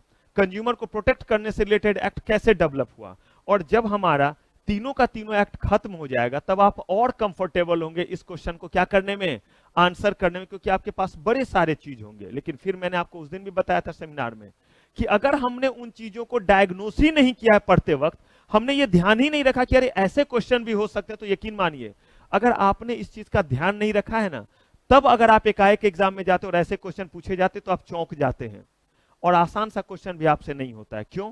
क्योंकि आपने इसे पहले से तैयार नहीं किया था कि ऐसे भी क्वेश्चन क्या किए जा सकते हैं, पूछे जा सकते हैं। तो हमें दिमाग में हमेशा रखना, और जब भी मैं ये बोलूंगा आपका काम रहेगा कॉपी में लिखेंगे इस तरह का क्वेश्चन। मैं बोल जरूर दूंगा कि how the act related to consumers get devolve in India, comment. चलिए, तो हमने बस अभी तक जो डिस्कस किया वो ये कि एक्ट रिलेटेड टू कंज्यूमर में हमें कितने एक्ट पढ़ने हैं, 3 एक्ट पढ़ने हैं। कौन कौन सा? MRTP act, consumer protection act और कंपटीशन एक्ट। सबसे पहले एमआरटीपी एक्ट में हमें बस जानना यह है कि ये एक्ट आया क्यों था। तो मैंने आपको बताया कंज्यूमर को क्या करने के लिए, प्रोटेक्ट करने के लिए। लेकिन एग्जैक्टली इसका ऑब्जेक्टिव क्या था? इन्होंने कहा कि अगर prevention of concentration of economic power to the common detriment, detriment का मतलब होता है हार्म, कि अगर किसी भी तरीके से कोई भी इकोनॉमिक पावर आपस में मिल रहे हैं और उसका बुरा असर पड़ेगा किस पे, आम लोगों पे, तो भाई इन्होंने कहा कि हम उस चीज को क्या करेंगे, प्रिवेंट करेंगे, उसे ऐसा करने नहीं देंगे। इसका मतलब क्या हुआ? अगर मान लीजिए 2 कंपनी आपस में बोले कि हम लोग अपना दाम, चीज का 10 रुपीज था, एक पेन का दाम, लिंक कंपनी 10 रुपीज में बेच रही थी और रिनॉल्ड्स कंपनी जो है वो इसी चीज को 10 रुपीज में बेच रही थी। दोनों कंपनी कहती है कि चलो हम दोनों मिल जाते हैं और इस पेन को कितने में बेचते हैं, 15 में। अगर सही में चीजों का दाम बढ़ गया तो दाम तो बढ़ते ही हैं चीजों के, लेकिन कहीं किसी भी चीज में इस तरह का चेंज नहीं आया और आपने 50% प्राइस को क्या कर दिया, अप कर दिया, आपने 50% प्राइस को बढ़ा दिया। क्यों बढ़ा दिया भाई? क्योंकि दोनों आपस में मिल गए और कहते तीसरा तो प्लेयर ही नहीं है। तो अगर ऐसा हुआ तो मुझे बताइए कॉमन पीपल के लिए ये फायदा रहा या बुरा रहा? उनको फायदा हुआ या नुकसान हुआ? तो एमआरटीपी एक्ट कहता है कि अगर ऐसा होगा तो हम इस चीज को क्या करेंगे, रोकेंगे और ऐसा होने नहीं देंगे। ये पहला ऑब्जेक्टिव था किसका, एमआरटीपी एक्ट का, जिसका मतलब है monopolistic and restrictive trade practice. दूसरा चीज कहा prohibition of monopolistic trade practice. ये बड़ा आसान सा बात है, मोनोपोलिस्टिक ट्रेड प्रैक्टिस यानी अगर कोई जो है वो अकेला होने के कारण चीजों को क्या कर रहा है, मन चाहे प्राइस पे बेच रहा है, तो एमआरटीपी एक्ट कहता था कि मैं ऐसा करने नहीं दूंगा। और यही था हमारा prohibition of monopolistic trade practice, कि अगर ऐसा है तो ऐसा करने हम आपको नहीं देंगे। Prohibition of restrictive trade practice, क्या मोनोपोलिस्टिक ट्रेड प्रैक्टिस आप समझ चुके हैं? एकदम ध्यान से सुनिएगा, मैं लिखने के लिए टाइम दूंगा, जो लिखने वाला रहेगा आपके लिए। अगर मैंने आपको कहा कि prevention of concentration of economic power to common detriment, तो क्या यह समझ में आया? हां या ना बोलते जाइए। इसका मतलब है कि उन्होंने कहा कि हमारा ऑब्जेक्टिव है कि अगर कोई भी आपस में मिल करके किसी भी तरह का ऐसा टर्म कंडीशन या कुछ ऐसा कर रहे हैं जिसका नुकसान किसको होगा, पब्लिक एट लार्ज को होगा। कॉमन डेट्रीमेंट का मतलब है कॉमन पीपल को होगा। तो एमआरटीपी एक्ट कहता था हमने ऐसा इंतजाम कर रखा है, किसके द्वारा, हमने कुछ ऐसे अपने रेगुलेटरी बॉडी बना रखे हैं, ऑथोरिटी बना रखा है कि जो ऐसा करने किसी को नहीं देंगे। कहा बड़ी अच्छी बात है भाई, बहुत अच्छा ऑब्जेक्टिव है। कहा दूसरा, कहा कि अगर कोई मन चाहे और मनमानी वाले प्राइस पे चीजों को बेचेगा तो उसे बेचने नहीं देंगे। इसका मतलब किसी को दाम बढ़ाने नहीं दीजिएगा। बोला क्यों नहीं बढ़ाने देंगे? मैं तो कह रहा हूं अनरीजनेबल, अकेला है मार्केट में और 10 रुपए की चीज जिसको बनाने में 5 रुपए लगते हैं आप 7 में बेचिए, 8 में बेचिए। अरे भाई कॉस्ट प्राइस से 50% प्रॉफिट लीजिएगा, और कितना लीजिएगा? वो कह रहा है कि मैं इस चीज को जो है वो बेचूंगा 5,000 रुपए में। क्यों? क्योंकि कोई और प्लेयर मार्केट में नहीं है। तो इसने क्या बोला, अगर आप ऐसा करेंगे तो हम आपकी आरती उतारेंगे। बोला हम आपको ऐसा करने नहीं देंगे। तीसरा काम बोला मार्केट में किसी को क्या नहीं करने देंगे, रेस्ट्रिक्टिव ट्रेड प्रैक्टिस। ये अभी हमें नहीं है पता। मार्केट में किसी को क्या करने नहीं देंगे, अनफेयर ट्रेड प्रैक्टिस करने नहीं देंगे। क्या पहला पॉइंट क्लियर है? दूसरा पॉइंट, तीसरा और चौथा पॉइंट कैसे क्लियर होगा? मैंने बताया ही नहीं। मैंने तो सिर्फ बोला कि रेस्ट्रिक्टेड ट्रेड प्रैक्टिस करने नहीं देंगे, लेकिन रेस्ट्रिक्टेड ट्रेड प्रैक्टिस क्या होता है ये तो अभी आपको पता ही नहीं है। अनफेयर ट्रेड प्रैक्टिस क्या होता है ये आपको पता ही नहीं है, लेकिन ये दोनों जरूर पता है, क्योंकि मैंने बताया मोनोपोलिस्टिक ट्रेड प्रैक्टिस का मतलब हुआ बिजनेस करने का ऐसा तरीका जिसमें आप चीजों को मनचाहे प्राइस पे बेचते हैं, क्योंकि आप मार्केट में क्या हैं? अकेले हैं। तो क्या ये बात समझ में नहीं आई? मैंने आपको बोला कि अगर दो लोग आपस में, दो कंपनी आपस में मिल करके प्राइस को मनचाहे प्राइस पे बेच रहे हैं, क्यों? क्योंकि दोनों आपस में मिल गए हैं। अब पहले कॉम्पिटिटर थे तो दोनों प्राइस नहीं बढ़ा सकते थे, अब कॉम्पिटिटर नहीं है, दोनों एक साथ मिल गए, आपस में कुछ एग्रीमेंट कर लिया। नुकसान किसको हो रहा है? पब्लिक को। तो हम इन दोनों को एक साथ होने देंगे? बोलेंगे नहीं, दोबारा लिंक कंपनी तू अलग, रेनॉल्ट कंपनी तू अलग, दोनों मिलकर के नहीं रहोगे। ये भी बात हमें समझ में आ गई, लेकिन हमें ये दोनों बात समझ में नहीं आई है। कोई बात नहीं, नहीं समझ में आया तो मैंने बोला एमआरटीपी एक्ट से हमें कितने डेफिनेशन पिक करने हैं? 3। यही इसीलिए हम एमआरटीपी एक्ट पढ़ रहे हैं, और कोई काम नहीं है, क्योंकि ये एक्ट खत्म हो चुका है। उसमें से एक हमारा है आरटीपी, जिसका मतलब है रेस्ट्रिक्टिव ट्रेड प्रैक्टिस। दूसरा हमारा है अनफेयर ट्रेड प्रैक्टिस। इसका मतलब तीसरा भी कुछ होगा, क्योंकि मैंने बोला टोटल कितने डेफिनेशन पिक करने हैं? 3। तो ये तो 2 ही हुआ, तीसरा भी है। तो 3 डेफिनेशन हमें देखने हैं इसमें से, जिसमें से 2 आपके सामने आ चुका है। यानी हम आरटीपी जानेंगे क्या होता है। जब आरटीपी जान जाएंगे तो खुद हम समझ जाएंगे कि एमआरटीपी एक्ट क्या कहता था? Prohibition of restrictive trade practice कहता था कि कोई आरटीपी जो है वो नहीं करेगा। अनफेयर ट्रेड प्रैक्टिस अगर हम जान जाएंगे तो हमें यह बात भी समझ में आ जाएगी, क्योंकि यहां तो लिखा हुआ है प्रोहिबिशन ऑफ व्हाट?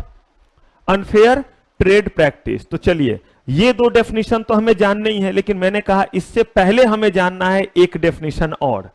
तो हमें टोटल जो डेफिनेशन जानना है वो पहला है registered consumer association, RTP, UTP. RTP stand for restrictive trade practice and UTP stand for unfair trade practice. अभी हमें पता ही नहीं है ये चीज, यही तो हमें क्या करना है आगे, यही चीज हमें जो है वो अभी जानना है।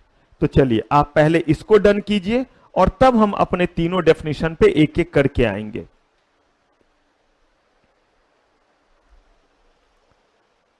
आपके एग्जाम में पूछ देता है पर्पस ऑब्जेक्टिव ऑफ एमआरटीपी, इसीलिए आपको यह बताया जा रहा है, और ध्यान भी रखेंगे इस चीज का 3 मार्क्स के लिए।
डन। चलिए, हम लोगों ने सबसे पहले अभी क्या देखा कि एमआरटीपी एक्ट जो हमारा है, ये एमआरटीपी एक्ट जो है कुछ ऑब्जेक्टिव के साथ आया। इस ऑब्जेक्टिव का सबसे पहला एस्पेक्ट है कि अगर कोई क्या कर रहा है, एक साथ अपने आप को समेट रहा है, एक जगह इकट्ठा हो रहा है, ये को लोग कौन से हैं? इकोनॉमिक कंसंट्रेशन, जो लोग चीजों को प्रोवाइड करते हैं। तो कहा कि इन लोगों को हम एक साथ नहीं होने देंगे। अगर ये क्या कर रहे हैं, हमारे जो है वो किसी न किसी तरह से जो है वो आम लोगों को क्या पहुंचा रहे हैं? नुकसान पहुंचा रहे हैं। फिर हमने कहा मोनोपोलिस्टिक ट्रेड प्रैक्टिस करने नहीं देंगे, आरटीपी करने नहीं देंगे, और क्या नहीं करने देंगे? यूटीपी। इन दोनों को अभी हमें बहुत डिटेल में जानना है, लेकिन एक जो हमारा डेफिनेशन है, जो सबसे छोटा और सबसे आसान है, वो है रजिस्टर्ड कंज्यूमर एसोसिएशन। एकदम ध्यान से समझिएगा, इन चीजों का इस्तेमाल होगा कहां पे? कंज्यूमर प्रोटेक्शन एक्ट में, और किस एक्ट में? कंपटीशन एक्ट में। अभी तो बस आपको समझना रहेगा कि ये है क्या, इस चीज के होगा क्या, वो जवाब कौन देगा आपको? कंज्यूमर प्रोटेक्शन एक्ट देगा और कंपटीशन एक्ट देगा। कहा रजिस्टर्ड कंज्यूमर एसोसिएशन क्या है? कहा कि बतलाता हूं रजिस्टर्ड कंज्यूमर एसोसिएशन क्या है। आप बहुत बार सुनते होंगे कि लोग चीजों को खरीदते हैं, लेकिन खरीदने के बाद वो चीजें जब उस लायक नहीं निकली या उस तरह का परफॉर्म नहीं की, तो आपको उस चीज से शिकवा शिकायत होता है। आप उस शिकवा शिकायत के लिए कहां जाएंगे? जो हमारे फोरम बने हुए हैं। लेकिन जरा सोचिए, हमने सारे नियम कानून सब बना दिए, लेकिन जिन्हें इन नियम कानून के बारे में पता नहीं होगा, या जो बहुत गरीब होंगे, या इलिटरेसी जिनमें होगा, तो या तो कहिए प्रोवर्टी के कारण या फिर इलिटरेसी के कारण कुछ ऐसे भी लोग हैं जो उन जगहों तक ही नहीं पहुंच पाते हैं जहां से उनको क्या मिलेगा? न्याय मिलेगा, जहां उन्हें रिलीफ मिलेगा। कहा गया इसके लिए क्या बनाया गया? इसके लिए बनाया गया रजिस्टर्ड कंज्यूमर एसोसिएशन। लेकिन यह जबरदस्ती नहीं बनाया गया। कहा गया कि अगर कोई अच्छी इच्छा रखते हैं, अच्छी भावना रखते हैं, किस बात का? कि भाई मैं नॉलेजेबल हूं, तो अगर किसी को किसी भी तरीके से चीटिंग हुआ है, किसी के साथ कोई सामान उसने लिया या सर्विसेज लिया है, सामान में डिफेक्ट निकला है, सर्विस में डिफिशियंसी निकली है, और उसे ये नहीं पता है कि कहां जाकर के उसे कंपनसेशन मिले, तो मैं यहां पे हूं, आप मेरे पास आइए, मैं आपके जो है वो बदले में क्या करूंगा? आपके चीजों को रेगुलेटरी बॉडी तक पहुंचाऊंगा। इसका मतलब बताइए, वो हमारे वेल विशर हैं या नहीं है? तो अगर कोई ऐसा करे तो क्या उसे ऐसा करने देना चाहिए या इसे इलीगल कर देना चाहिए? अगर कोई किसी की मदद कर रहा है, और किसकी मदद कर रहा है? जो लोग प्रोवर्टी के कारण, इग्नोरेंस के कारण, या किसी कारण से लॉ को नहीं जान रहे, जिन्हें पता नहीं है कि कहां जाकर के रिलीफ मिले, तो उसके लिए कुछ लोग जमा हुए। वो आप भी हो सकते हैं, वो मैं भी हो सकता हूं, और हमने मिलकर के जो है वो ध्यान से एक ग्रुप बनाया, एक एसोसिएशन बनाया। और ये जो हमने ग्रुप एसोसिएशन बनाया, इसका काम क्या है? कहा इसका काम है कंज्यूमर के इंटरेस्ट को प्रोटेक्ट करना। यह इंटरेस्ट का मतलब ब्याज नहीं है, यहां इंटरेस्ट का मतलब है कंज्यूमर्स के जो अधिकार और कंज्यूमर का जो हित है, उसको क्या करना? प्रोटेक्ट करना। कहा कैसे प्रोटेक्ट करेंगे? तो उनको अगर खराब सामान मिला है, वो खुद से नहीं जा सकते कंपनसेशन के लिए, तो हम उनके बदले में सारा डॉक्यूमेंट्री काम करेंगे, और उनके बदले में उनके केस को क्या करेंगे? उन जगह तक रखेंगे जो इसके लिए रेगुलेटरी बॉडी बने हुए हैं। कहा क्या ये कोई बन सकता है? कहा कुछ नियम कानून है। कहा क्या नियम कानून है? कहा कि ये वॉलंटरी एसोसिएशन है। कहा वॉलंटरी का मतलब? बोला किसी के ऊपर कोई जोर जबरदस्ती नहीं है। ना सेंट्रल गवर्नमेंट ने बोला, ना स्टेट गवर्नमेंट ने बोला, ना जो है वो लोकल गवर्नमेंट ने बोला कि आपको तो बनाना ही पड़ेगा रजिस्टर्ड कंज्यूमर एसोसिएशन। हमें खुद रियलाइज हुआ कि कुछ हम वेलफेयर वर्क भी करते हैं, तो हम लोग आपस में जमा हुए और वॉलंटरली हमने क्या किया? एक एसोसिएशन बनाया। तो देखिए, ये वॉलंटरी एसोसिएशन है या कंपल्सरी एसोसिएशन है? इसका मतलब है आपकी इच्छा है, चाहे तो ऐसा एसोसिएशन बनाए, चाहे तो ना बनाए, लेकिन अगर बनाते हैं तो आपको चीजों को फुलफिल करना पड़ेगा। कम से कम कितने मेंबर होने चाहिए? कम से कम 10 जो है वो कंज्यूमर इसके क्या होने चाहिए? मेंबर होने चाहिए। अगर ऐसा है तभी आप कहलाएंगे रजिस्टर्ड कंज्यूमर एसोसिएशन। और आप अपने आप को कहां पे रजिस्टर्ड कीजिए? सेंट्रल गवर्नमेंट के पास, वो आपको रिकॉग्नाइज करे। आप कहिएगा सर सेंट्रल गवर्नमेंट के पास, फिर आप इस तरह का प्रोविजन रखेंगे तो लोग कौन बनना चाहेंगे कि पहले job permission low, this that, उनसे रिकॉग्निशन लो। कहा कि जरूरी है, क्योंकि हमारे देश में ये पता नहीं चलता है कि आप पॉलिटिकली ड्रिवन है, आप क्रिमिनली ड्रिवन है, या आप जो है वो सोशली ड्रिवन है। आप वेलफेयर करना चाहते हैं, ठीक है, लेकिन ऐसा भी तो हो सकता है कि इस वेलफेयर के आड़ में आप क्या कर रहे हैं? इस वेलफेयर के आड़ में आप एक ग्रुप बना रहे हैं और वो ग्रुप तैयार है कल को मोर्चा निकालने के लिए, हाय हाय मुर्दाबाद जिंदाबाद जो करने के लिए। कहा नहीं। इसीलिए इसका रिकॉग्निशन किससे होना जरूरी है? सी जी, आप देख लीजिए कितने भी आपके जो है वो ऑर्फन हाउसेज वगैरह जो बने हुए हैं, शेल्टर हाउस वगैरह जो बना हुआ है, अक्सर आप सुनते रहते हैं कि कुछ न्यूज वगैरह में जब आता है कि वहां पे बहुत सारे जो है वो गड़बड़ काम भी हो रहे हैं। मुझे एक चीज बताइए, अगर हमारे पास उसका डेटाबेस भी नहीं रहेगा तो हमारे दिमाग में ये चीज जाएगा भी तो हम कर क्या लेंगे? अगर हमें एक बार को शक भी हो कि वहां अनाथ बच्चे रहते हैं, पता नहीं उनका कैसा देखभाल किया जाता होगा, तो आपके पास लिस्ट रहेगा तभी ना आप सडनली कभी रेड मारेंगे और देखेंगे कि वहां के हालात क्या हैं। तो इन्होंने बोला कि हमारे पास पहले ये डेटाबेस तो होना चाहिए कि कौन कौन से जो है वो क्या है ऐसे वॉलंटरी एसोसिएशन है जो क्या बोलते हैं, हम कंज्यूमर्स को क्या करेंगे, मदद करेंगे। तो कहा कि आप परमिशन लेंगे और रिकॉग्निशन किससे आपको मिलना चाहिए? सेंट्रल गवर्नमेंट से। कोई फर्क नहीं पड़ता है आप दिल्ली में रजिस्टर्ड कंज्यूमर एसोसिएशन बना रहे हैं या पटना में बिहार में बना रहे हैं या पानीपत में बना रहे हैं या गाजियाबाद में बना रहे हैं या लक्ष्मी नगर में कर रहे हैं, आपको रिकॉग्निशन किससे मिलना चाहिए? स्टेट गवर्नमेंट का कोई रोल नहीं है। और एक बात और आपको ध्यान रखना पड़ेगा, आपका पर्पस क्या होना चाहिए? Protecting the interest of consumer. अगर ये सारे चीज पूरे होते हैं तो आप क्या कहलाएंगे? Registered consumer association. लेकिन इसका एक चेन अभी बचा हुआ है कि ये एग्जैक्टली किस तरीके से करेगा काम को, इसका जवाब देगा आपको। कहां मिलेगा हमें? कंज्यूमर प्रोटेक्शन एक्ट में और कंपटीशन एक्ट में। फिलहाल मैंने आपको कहा कि एमआरटीपी एक्ट से हमें 3 डेफिनेशन पिक करने हैं, जिसमें से हम कौन सा डेफिनेशन पहले देखे हैं? Registered consumer association. क्या ये क्लियर है? अब इसको रटना नहीं है, इसे दिमाग में रखना है, समझना है। मुझे एक चीज बताइए, क्या अभी हम इसके बारे में लिख पाएंगे या नहीं लिख पाएंगे? और याद कैसे रखते हैं? एक एक line, it is voluntary association of person, it is voluntary association of person, at least there shall be 10%, at least there shall be 10 consumers, ऐसे करके नहीं। इसमें बात जो याद रखनी है, वॉलंटरी एसोसिएशन। अब उसके बाद 10 नंबर है, उसको दिमाग में रखना पड़ेगा और वहां लिखना पड़ेगा कि एग्जाम के रात में भी ये देखना रहेगा। पूरा चीज नहीं, एग्जाम के रात में क्या देखना रहेगा?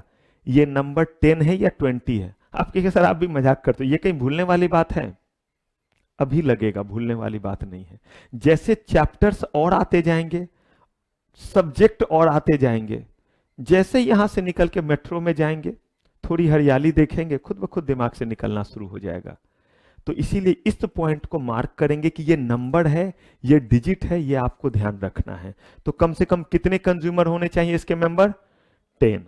एक और बात जो ध्यान रखना है, सीजी से आपको क्या मिलना चाहिए? रिकॉग्निशन। इरादा क्या हो? कंज्यूमर के इंटरेस्ट को क्या करना? प्रोटेक्ट करना। इसके अलावा आप कोई भी लैंग्वेज दे दीजिए। तो अब हमारा लैंग्वेज कुछ भी हो, ये कैसा एसोसिएशन है? कम से कम कितने मेंबर इसमें होने चाहिए? 10 कंज्यूमर होने चाहिए। किनके द्वारा रिकॉग्नाइज होना चाहिए? क्या पर्पस होना चाहिए? हो गया। अगर ये 4 पॉइंट हमें याद है तो कॉन्फिडेंस होना चाहिए कि ये 4 पॉइंट हम लिख देंगे। और यही काम होमवर्क में करना है कि रिवाइज कर लिया, रटा नहीं, रिवाइज किया और लिखेंगे, और तब देखेंगे हम लिखते वक्त कितना डेविएट करते हैं। चलिए डन कीजिए, फिर अगले पे आएंगे। ये आपको लिखना रहेगा भी।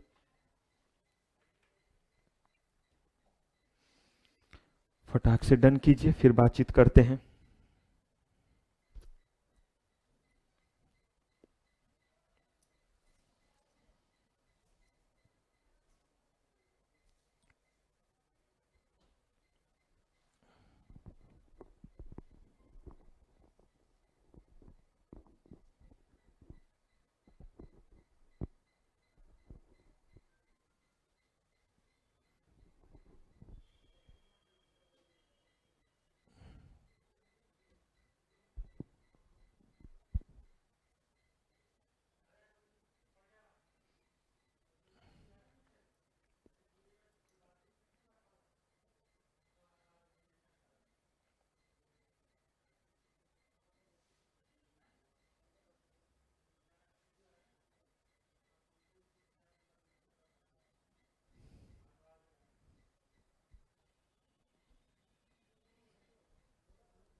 डन है।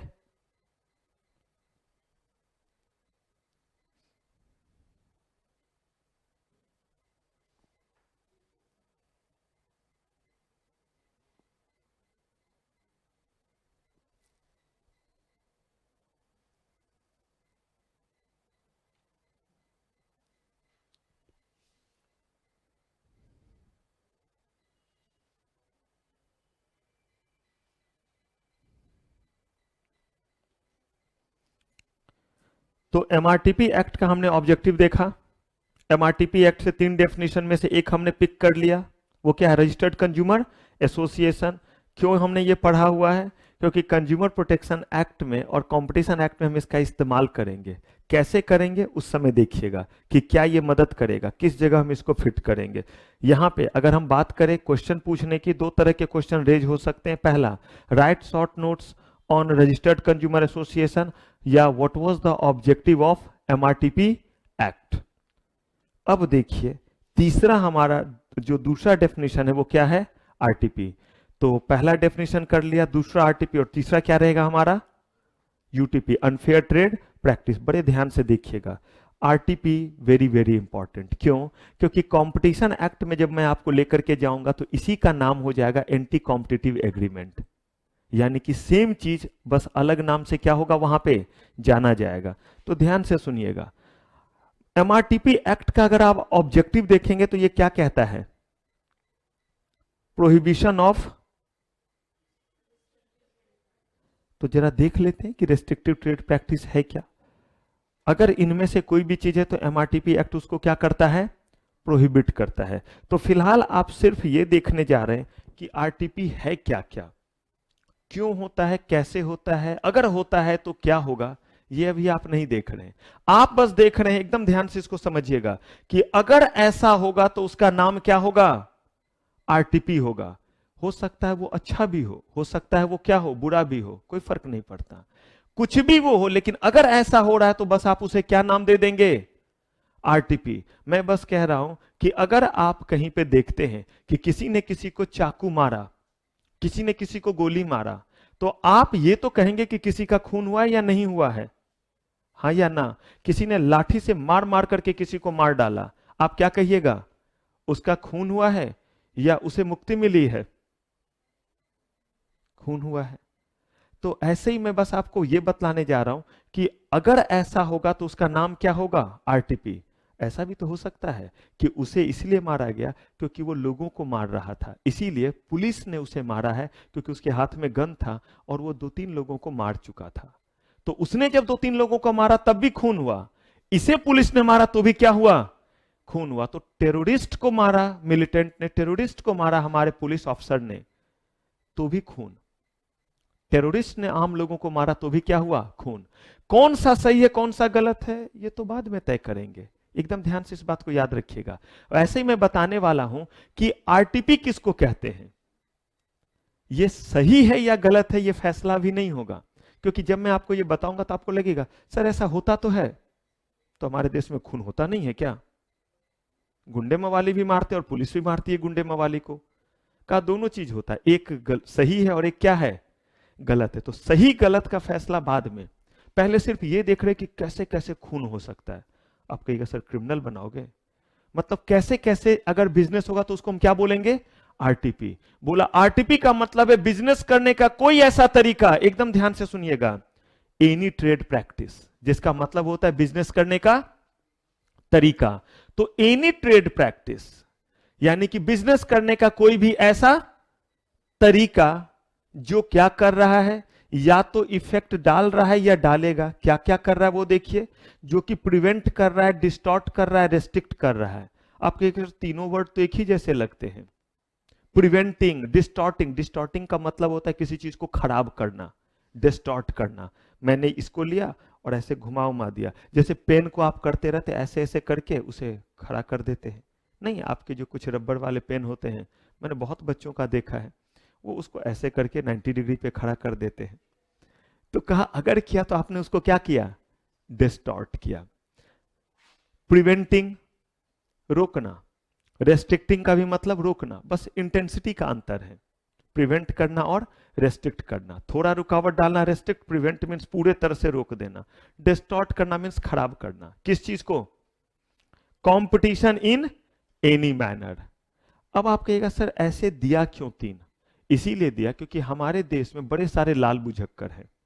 अगर हम एक वर्ड दे देते हैं ना, प्रिवेंटिंग, तो सामने वाला करेगा भी, चोरी भी करेगा और सीना जोड़ी भी, और कोर्ट में भी आएगा और उसे सजा भी नहीं मिलेगी, और वो बोलेगा हाँ मैंने किया है, लेकिन मैंने कंपटीशन को डिस्टॉर्ट किया है, खराब किया है, मैंने कंपटीशन को प्रिवेंट नहीं किया है, मैंने कंपटीशन को रेस्ट्रिक्ट नहीं किया है, बल्कि मैंने क्या किया है?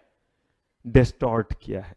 अब लीजिए, बंदे ने जो है वो खून भी किया, और हमने जो है वो नियम नहीं बनाया था। हमने नियम बनाया था कोई किसी को चाकू से मारेगा तो खून के दायरे में आएगा, कोई किसी को जो है वो गोली से मारेगा तो खून के दायरे में आएगा, कोई किसी को फांसी लटका देगा तो खून के दायरे में आएगा, लेकिन कोई किसी को जो है वो लाठी से मार मार के मार देगा तो खून के दायरे में नहीं आएगा। शानदार खड़ा रहेगा, बोलेगा लट से मारा हूं, लट से मार मार के मार दिया, खून क्यों होगा? लिखा ही हुआ नहीं इंडियन पिनल कोड में, ऐसा नहीं लिखा नहीं हुआ। मैं एक एग्जांपल दे रहा हूं कि अगर इंडियन पिनल कोड में ये नहीं लिखा हुआ है तो आपको इसकी सजा नहीं मिल सकती है। इसीलिए हम मैक्सिमम चीज को यहां डालते हैं। आप लॉ में अमेंडमेंट क्यों देखते हैं होता है? हमने ये डाला तो फिर कोई लाल बुझक्कड़ निकले, फिर कोई चाचा चौधरी निकला, और उसने फिर कुछ ऐसा किया, बोला कि बताओ तो ये कहां इसमें आ रहा है। तो वर्ड के गेम में हमें ना उलझाए, इसलिए हमने हर तरीके से लिख दिया, और आसान शब्दों में बिजनेस करने का कोई ऐसा तरीका जिससे आप कंपटीशन को पे बुरा प्रभाव डालेंगे, कंपटीशन को किसी भी तरीके से बुरा तरीके से आप क्या करेंगे? इफेक्ट करेंगे, बैडली इफेक्ट करेंगे, आपके हर उस तरीके को हम क्या नाम देंगे? आप जिस भी तरीके से किसी की जान लेंगे, हम उसे नाम देंगे कि आपने क्या किया? लोगों का खून किया है। या अगर लोगों की जान गई तो हम उसे क्या बोलेंगे? कि आपने खून किया है। अब किस लिए किया है, किस तरीके से किया है, that is a different thing. तो अगर आप जो है वो कुछ भी ऐसा कर रहे हैं, यानी कोई भी ऐसे तरीके से बिजनेस कर रहे हैं जिससे कंपटीशन पे अच्छा प्रभाव या बुरा प्रभाव, कंपटीशन पे क्या पड़ रहा है? बुरा प्रभाव पड़ रहा है, बैड इफेक्ट पड़ रहा है, तो हम उसे क्या बोलेंगे? आरटीपी कहेंगे। क्या कहेंगे? आरटीपी। क्लियर है ये चीज? तो आरटीपी का मतलब है एनी ट्रेड प्रैक्टिस, बिजनेस करने का कोई ऐसा तरीका जिससे आप कंपटीशन पे क्या डालेंगे? बुरा प्रभाव। और वो बुरा प्रभाव कब पड़ता है? जब आप कंपटीशन को इन 3 में से किसी तरह से इफेक्ट करते हैं। कंपटीशन को प्रिवेंट कर रहे हैं, कंपटीशन को डिस्टॉर्ट कर रहे हैं, कंपटीशन को क्या कर रहे हैं? रेस्ट्रिक्ट कर रहे हैं। इतने के बाद आपको और क्लैरिटी आएगी, या हो सकता है आपके दिमाग में क्वेश्चन आए कि सर क्या तरीका है, मतलब बिजनेस करने का सर कौन सा ऐसा तरीका है जिससे जो है वो कंपटीशन पे बुरा प्रभाव पड़ेगा? यही तो हमें इसमें अब जानना रहेगा, क्योंकि आरटीपी बहुत बड़ा डेफिनेशन, बहुत इंपॉर्टेंट, क्योंकि आपके एग्जाम में आरटीपी के भीतर जो अलग अलग तरीके बताऊंगा, कौन से तरीके? ट्रेड प्रैक्टिस, जो किस दायरे में आएगा? आरटीपी के दायरे में। यानी वो कौन कौन से बिजनेस करने के तरीके हैं जिसको क्या डिक्लेयर किया जाएगा? आरटीपी। और कब डिक्लेयर किया जाएगा? जब बिजनेस करने के उस तरीके का क्या होगा? कंपटीशन पे बुरा प्रभाव पड़ेगा। गवर्नमेंट ने ऑलरेडी कह दिया है कि इन तरीकों का हमारे कंपटीशन पे क्या पड़ता है? बुरा प्रभाव पड़ता है। तो इसके तुरंत बाद हमें जानना पड़ेगा एग्जाम्पल। किसके एग्जाम्पल? आरटीपी के एग्जाम्पल। इसका मतलब है कि अगर वैसा कोई भी जो है वो बिजनेस कर रहा है तो इसका मतलब उसे आप क्या कर दे, कह दीजिए कि वो क्या कर रहा है? आरटीपी। ये मत देखिए कि ऐसा तो होता है, मैंने बोला ना, किसी ने किसी का गला दबा के मार दिया, आप ये बोलेंगे कि नहीं बोलेंगे कि सामने वाले का खून हुआ है? क्यों? मैं नहीं पूछ रहा हूं क्यों मार दिया, बदमाश था, गुंडा मवाली था, मार दिया, वो 2 लोगों को मार रहा था, मारना जरूरी था, या एक की दुश्मनी थी उसने मार दिया, या इसने उसे पैसे मांगे नहीं दिया तो मार दिया। भैया वजह जो भी है, मारा या नहीं मारा, तो वो खून हुआ। वैसे ही क्यों हुआ, कैसे हुआ, इसका जवाब नहीं। अगर ऐसा होगा तो हम उसे क्या नाम देंगे? उसका नाम आरटीपी देंगे। जल्दी से डन कीजिए और एग्जाम्पल पे आते हैं।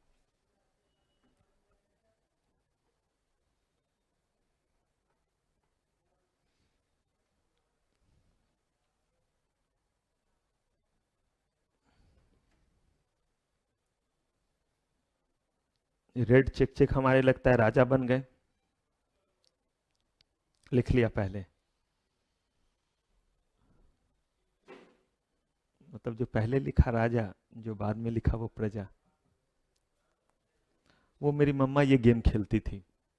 जिस दिन अच्छा खाना नहीं रहता था तो उस दिन जो है हम सारे लोगों को जल्दी जल्दी मैश करके दे देती थी और कहती थी देखते हैं कौन राजा बनता है।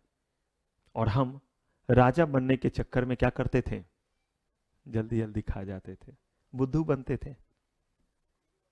आप बोलिएगा सर हम नहीं बनेंगे, हम तसल्ली से लिखेंगे, हमें राजा नहीं बनना।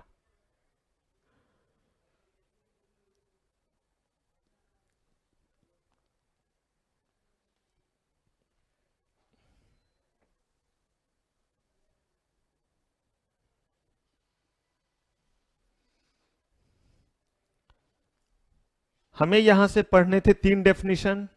पहला हमने पढ़ लिया, क्या था, रजिस्टर्ड कंज्यूमर एसोसिएशन। दूसरा हमारा क्या है, आरटीपी, रेस्ट्रिक्टिव ट्रेड प्रैक्टिस। क्या डिफाइन किया हमने इसे, बिजनेस करने का कोई भी ऐसा तरीका जिससे कंपटीशन पे हम बुरा प्रभाव डाल रहे हैं, वो क्या कहलाएगा, वो हमारा कहलाएगा आरटीपी। अब यही हमें ढूंढना है कि वो बिजनेस करने के कौन से शानदार शानदार तरीके हैं जो किस कैटेगरी में आएगा, आरटीपी में। इसका पहला नाम है, इसको जरा ध्यान से समझिएगा, अभी मत लिखिएगा, refusal to deal exclusive dealing. इसका मतलब देखिए, फिर मैं आपको बार बार कह रहा हूं, चाहे लठ से मारे, चाहे चाकू से मारे, चाहे तलवार से मारे, चाहे गोली मारे, चाहे फांसी ताल लगा दे, हुआ क्या, मर्डर हुआ। तो अब जो भी होगा, मैं कह रहा हूं, ये क्या कहलाएगा, आरटीपी। अब ये अच्छा हो रहा है, बुरा हो रहा है, या होता है मार्केट में, हमें मतलब नहीं है। कह रहे refusal to deal and exclusive dealing. एकदम ध्यान से एग्जांपल से समझिएगा ये है क्या। अगर कहीं भी मान लीजिए कोई भी पर्सन है, मैं ही जैसे रेनॉल्ड कंपनी, मान लीजिए कि मैं रेनॉल्ड कंपनी, मैं रेनॉल्ड्स के पेन बनाता हूं। अगर मैं पेन बनाऊंगा तो बड़े सारे लोग आएंगे, डिस्ट्रीब्यूटर, जिनको मैं ये दूंगा वो क्या करेंगे, बेचेंगे। मैं सबको ये देता हूं, लेकिन मान लीजिए कि मैंने जो है वो रेड चेक चेक को और स्टार स्टार को जो है वो नहीं दिया। ध्यान से, किनको, छोटे चेक चेक वाले रेड को, इनको मैंने नहीं दिया, बोला नहीं मैं आपको नहीं बेचूंगा, सबको बेच रहा हूं। इनको बेचने से मैंने क्या कर दिया, रिफ्यूज किया या नहीं किया। तो क्या सिर्फ एक को मना करने से यह कहलाएगा रिफ्यूजल टू डील, कहा नहीं, एक या खास तरह के लोगों को बेचने से मैंने क्या कर दिया, यानी कि गिने चुने लोगों के साथ मैंने डील करने से क्या कर दिया, मना कर दिया। क्या डील करने से मना, कि मैं आपको अपना पेन नहीं बेचूंगा। क्या कहलाया ये, रिफ्यूजल टू डील। एकदम ध्यान से सुनिएगा और सुनिए, मैं जब पेन बनाता हूं, मैं बाकियों के साथ कर रहा हूं, सिर्फ इन दोनों के साथ नहीं कर रहा हूं, या सिर्फ उनके साथ नहीं कर रहा हूं, तो क्या कहलाया, रिफ्यूजल टू डील। बाकी पूरी दुनिया के साथ कर रहा हूं। मुझे रॉ मटेरियल चाहिए तभी तो मैं पेन बना पाऊंगा, और मैंने जो है वो रॉ मटेरियल खरीदा। मैं सबसे रॉ मटेरियल खरीदता हूं जो मुझे उस क्वालिटी का देता है, उस क्वालिटी का प्लास्टिक इंक देता है। हमारे छोटे चेक जो है, ये भी जो है वो क्या है, उसी क्वालिटी का दे रहे हैं।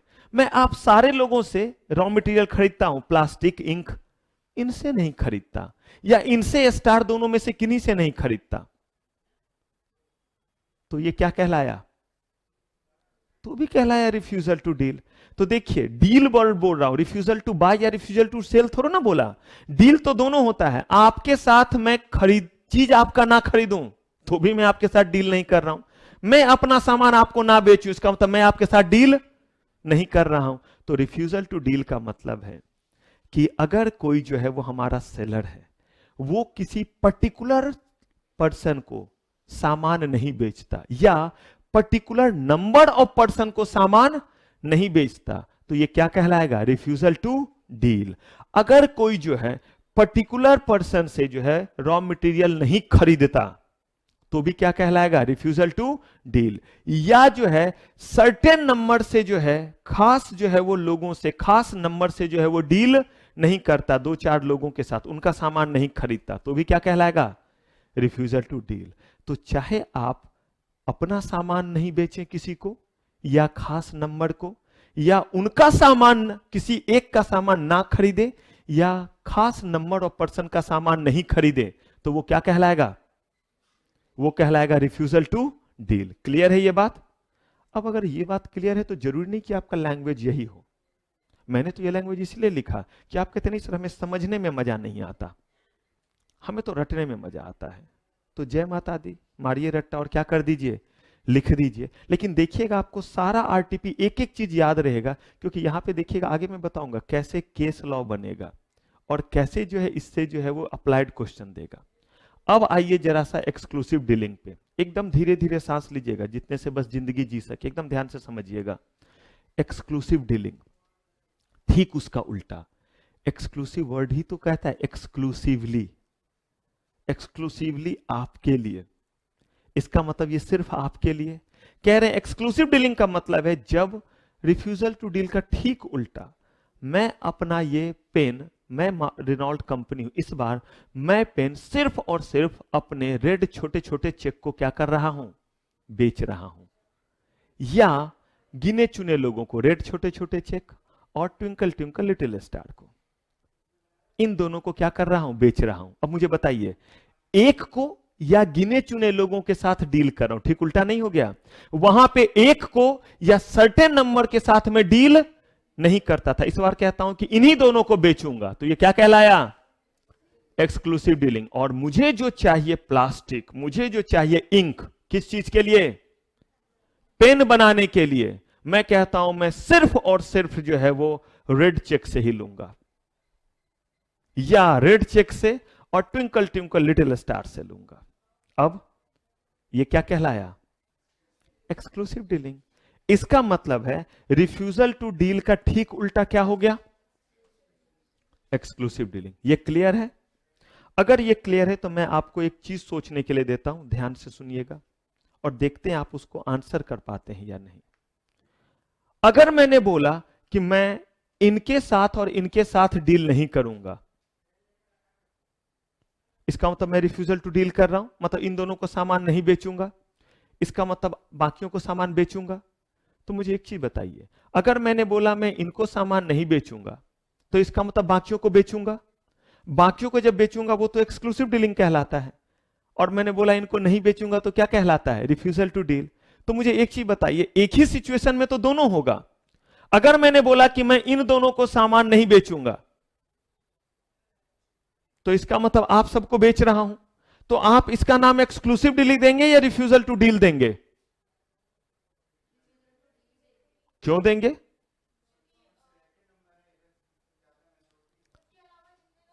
हाँ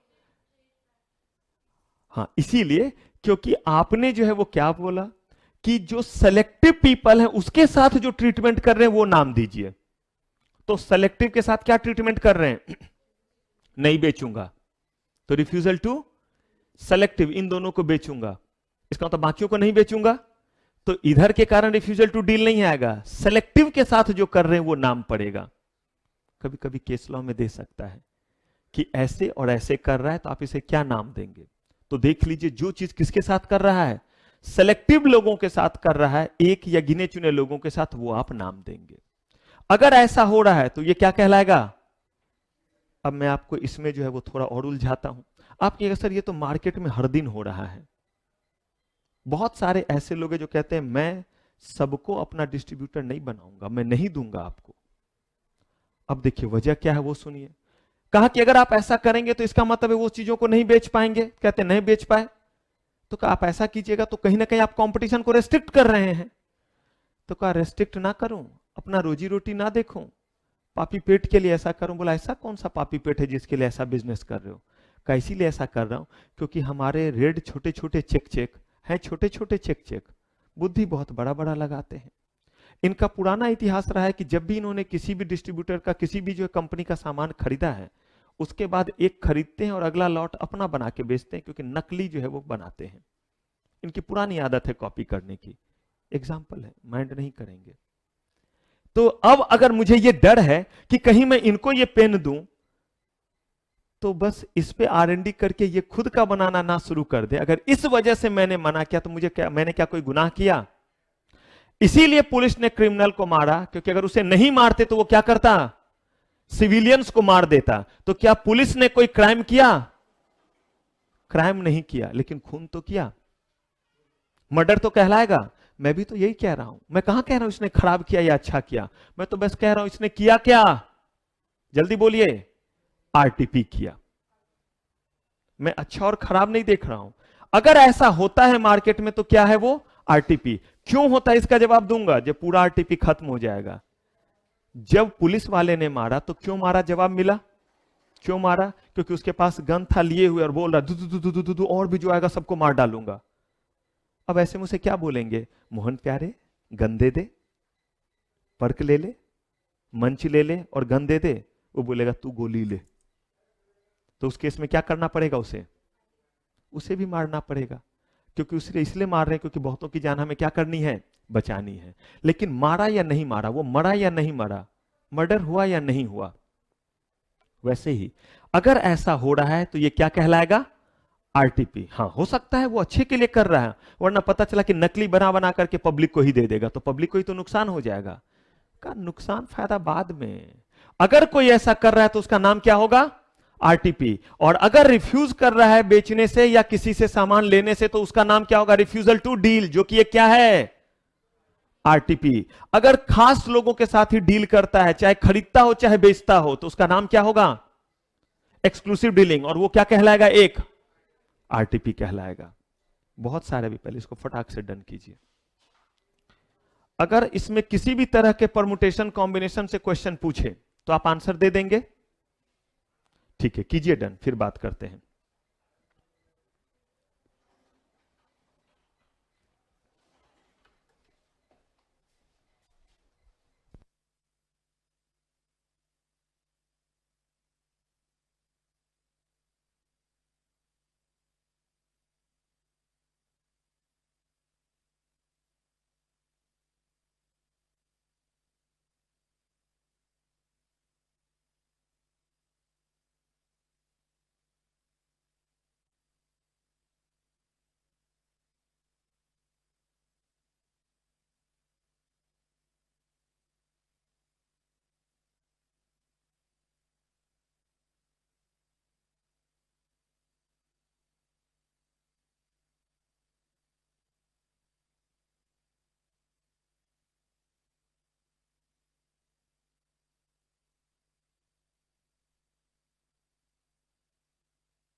डन है।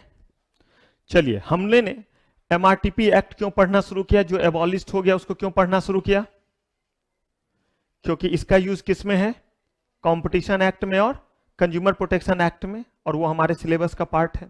इसमें हमें 3 डेफिनेशन पढ़ने थे। हमने पहला पढ़ा रजिस्टर्ड कंज्यूमर एसोसिएशन, दूसरा हमने पढ़ना शुरू किया आरटीपी, और हमने कहा कि आरटीपी का मतलब है कि बिजनेस करने का कोई भी ऐसा तरीका जिससे आप कंपटीशन पे बुरा प्रभाव डालते हैं। और कहा ये बुरा प्रभाव क्या क्या है, मतलब कौन कौन सा प्रैक्टिस है बताओ। तो बोला पहला रिफ्यूजल टू डील, दूसरा एक्सक्लूसिव डीलिंग। कहा और है या खत्म हो गया, तो हमने बोला अभी कैसे खत्म होगा। और अगला हमारा है tie up sale and full line forcing. एकदम ध्यान से समझिएगा क्योंकि यहां पे इन दोनों के बीच में 3 मार्क्स का डिस्टिंग्यूश करना पूछ देता है। अब ये आपका काम है कि कहीं मार्क करेंगे कि मैंने बोला है कि डिस्टिंग्यूश करने में ये पूछ देता है 3 मार्क्स का। इन दोनों में भी पूछता है डिस्टिंग्यूश करना, और इन दोनों के बीच भी डिस्टिंग्यूश करना। अगर आपको ध्यान हो तो मैंने बोला है क्वेश्चन बनते distinguish between, comment, write short notes, case law, practical. तो ये किसके लिए मैंने बोला कि यहां से डिस्टिंग्यूश करना जो है वो बहुत बार पूछ देता है। Tie up sale and full line forcing, एकदम ध्यान से समझिएगा। जो लिखा हुआ है फिलहाल इसको तो बिल्कुल भूल जाइए। आप कहिएगा बड़ा अच्छा, मैं एग्जाम्पल देके समझाता हूं और देखिएगा आप खुद ब खुद ये समझ जाइएगा। तो आते हैं एग्जाम्पल पे। आप दुकान गए और दुकान गए टी शर्ट खरीदने के लिए, ठीक है। मान लीजिए ब्लू फूल पत्ती, हमारे फूल पत्ती गए क्या खरीदने के लिए, टी शर्ट खरीदने के लिए। बड़े लोग बेनेटन का टी शर्ट खरीदने गए, यूएसआई का खरीदने गए। गरीब आदमी, मेरे पास ऐसा कोई टी शर्ट नहीं है। जो टी शर्ट भाई पहनना छोड़ देता है वो मैं घर पे पहन लेता हूं, क्योंकि बाकी समय तो ये सब पहनना रहता है। तो ये गए खरीदने के लिए। विथ ऑल ड्यू रेस्पेक्ट, इनके पास बहुत पैसा, लेकिन मान लेते हैं कि उस समय इनके पास 2,000 रुपया था। करोड़ों रुपया है वैसे इनके पास, लेकिन उस समय कितने थे, 2,000 रुपये।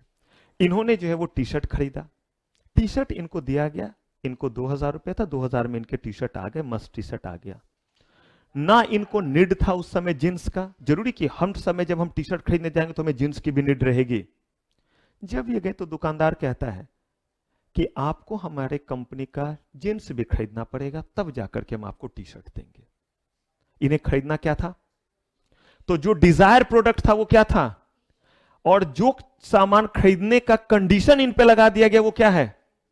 तो क्या जींस खरीदने गए थे तो हम पे कंडीशन क्यों लगाया, कहा लगाया तो आरटीपी है।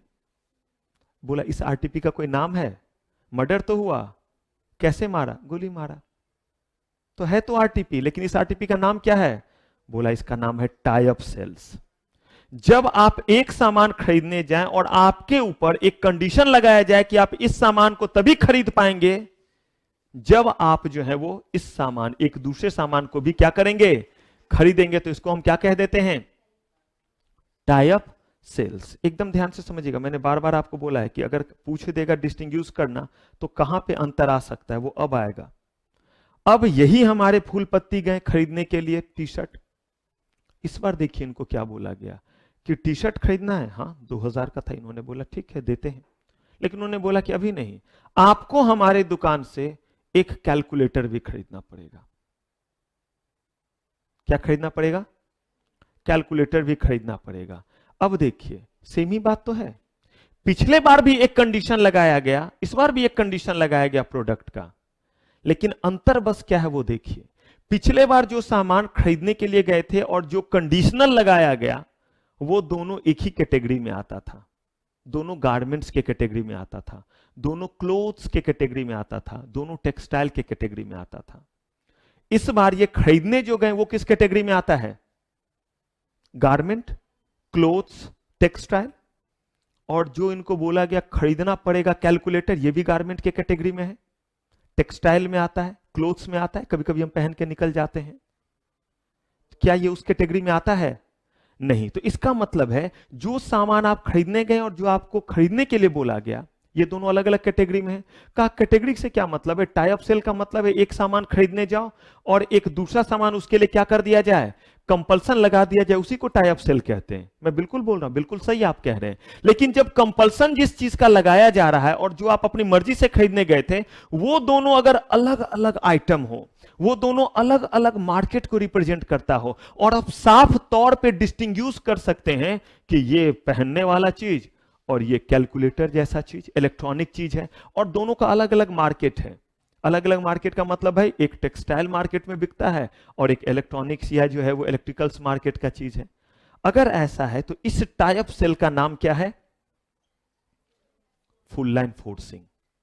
तो मुझे एक चीज बताइए, अगर कहीं भी टाई अप सेल हो रहा है तो हमें ध्यान से देखना पड़ेगा कि ये सिर्फ टाई अप सेल है या क्या है, फुल लाइन फोर्सिंग। लेकिन अगर कहीं फुल लाइन फोर्सिंग हो रहा है तो हम क्या बोलेंगे वहां पे, कहा कि अब इसको कैसे समझिए। अगर कोई मान लीजिए फर्स्ट डिवीजन है, क्या है, फर्स्ट डिवीजन छोड़िए, अगर किसी को डिस्टिंक्शन आया है, सीएस का ही लेते, किसी को एग्जम्पशन आया है, एग्जम्पशन लेकर के वो पास हुआ है, तो वो पास है या नहीं। लेकिन अगर कोई पास है तो जरूरी है एग्जम्पशन होगा। अगर कोई फर्स्ट डिवीजन है तो इसका मतलब वो पास है या नहीं, हाँ या ना। लेकिन अगर कोई पास है तो क्या जरूरी है वो फर्स्ट डिवीजन होगा? क्लियर है ये बात? ठीक वैसे ही यहां पे कह रहे हैं कि अगर कोई चीज टाई अप सेल है, अगर कोई टाई अप सेल है, तो कह रहे हैं कि जरूरी नहीं है कि वो क्या होगा, फुल लाइन फोर्सिंग होगा, हाँ या ना? लेकिन अगर कोई चीज फुल लाइन फोर्सिंग है तो मुझे बताइए वो टाई अप सेल है या नहीं? अगर कोई फर्स्ट डिवीजन है तो वो पास है या नहीं, हाँ या ना? अगर कोई फर्स्ट डिवीजन है तो वो पास है या नहीं? लेकिन अगर कोई पास है तो जरूरी है वो फर्स्ट डिवीजन होगा? यही चीज तो यहां पे है। अरे भाई अगर कोई चीज टाई अप सेल है तो टाई अप सेल तो दोनों केस में हो सकता है, जब सेम चीज को लिया तो भी, अलग अलग चीज को लिया तो भी। लेकिन कोई भी चीज फुल लाइन फोर्सिंग कब होगा? जब जो सामान आप खरीद रहे हैं और जो मजबूरी में खरीदा जा रहा है वो दोनों क्या हो, अलग अलग हो। तो जरूरी नहीं है कि अगर कहीं पे जो है वो टाई अप सेल हो रहा है तो क्या होगा, वो फुल लाइन फोर्सिंग होगा। लेकिन अगर फुल लाइन फोर्सिंग है तो वो टाई अप सेल भी होगा। यानी फुल लाइन फोर्सिंग आपके लिए क्या हो गया, समझिए फर्स्ट डिवीजन। अगर किसी को फर्स्ट डिवीजन हुआ है तो वो पास है या नहीं? तो समझ लीजिए टाई अप सेल आपका पास है। लेकिन जरूरी नहीं है कि पास है तो क्या होगा, अगर कोई पास है तो कब होगा वो फर्स्ट डिवीजन, जब पास है और कितने परसेंट आए हैं, 60% आए हैं तो फर्स्ट डिवीजन। ठीक वैसे ही टाई अप सेल तो होगा अगर कोई भी सामान लिया तो, लेकिन अगर वो दोनों सामान अलग अलग बिरादरी का है, अलग अलग इंडस्ट्री का है, अलग अलग मार्केट का प्रोडक्ट है, तो वो टाई अप सेल का नाम क्या पड़ जाएगा, फुल लाइन फोर्सिंग हो जाएगा। क्लियर है? तो अगर मान लीजिए कि कोई फुल लाइन फोर्सिंग है तो हर केस में उसे क्या होना है, टाई अप सेल होना ही है। क्योंकि टाई अप सेल का मतलब है कि आप सामान खरीदने गए और बोला गया कुछ भी और खरीदना पड़ेगा। अब ये कुछ भी है तो भी टाई अप सेल है, और यही कुछ भी और जो खरीदने आप रियली गए थे वो दोनों बिल्कुल अलग अलग है, तो किसमें बदल गया? ध्यान रहेगा? पक्का याद रखिएगा। इतने तरीके से इसलिए बताया है क्योंकि ये सब एरिया वैसा है जहां पे क्वेश्चन बनेगा और बोलेगा डिस्टिंग्विश करने। और मजेदार बात, कहीं लिख लीजिएगा केस लॉ। हो सकता है हम आपको एक सिचुएशन दे दें और तब हम आपसे पूछें कि ये क्या हो रहा है, तो आपको बताना पड़ेगा कि ये जो हो रहा है ये फुल लाइन फोर्सिंग है और ये जो हो रहा है वो क्या है, टाई अप सेल्स है। हाँ जी।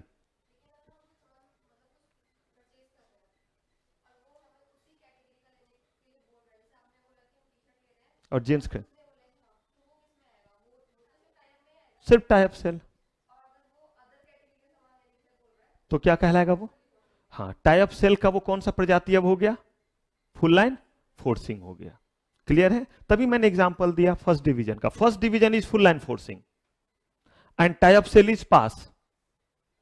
अगर कोई पास है तो हो सकता है वो फर्स्ट डिवीजन भी हो, लेकिन अगर कोई फर्स्ट डिवीजन है तो वो पास होगा या नहीं होगा?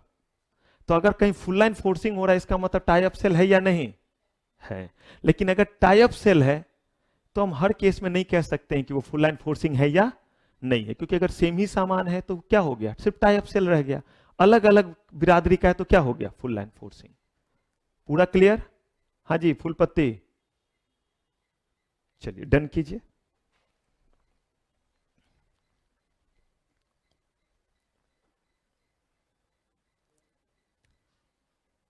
और दो बातें मैंने बोली है, पहले आप डन कीजिए, तब तक आप बैकग्राउंड में सुनते रहिए, लिखते रहिए।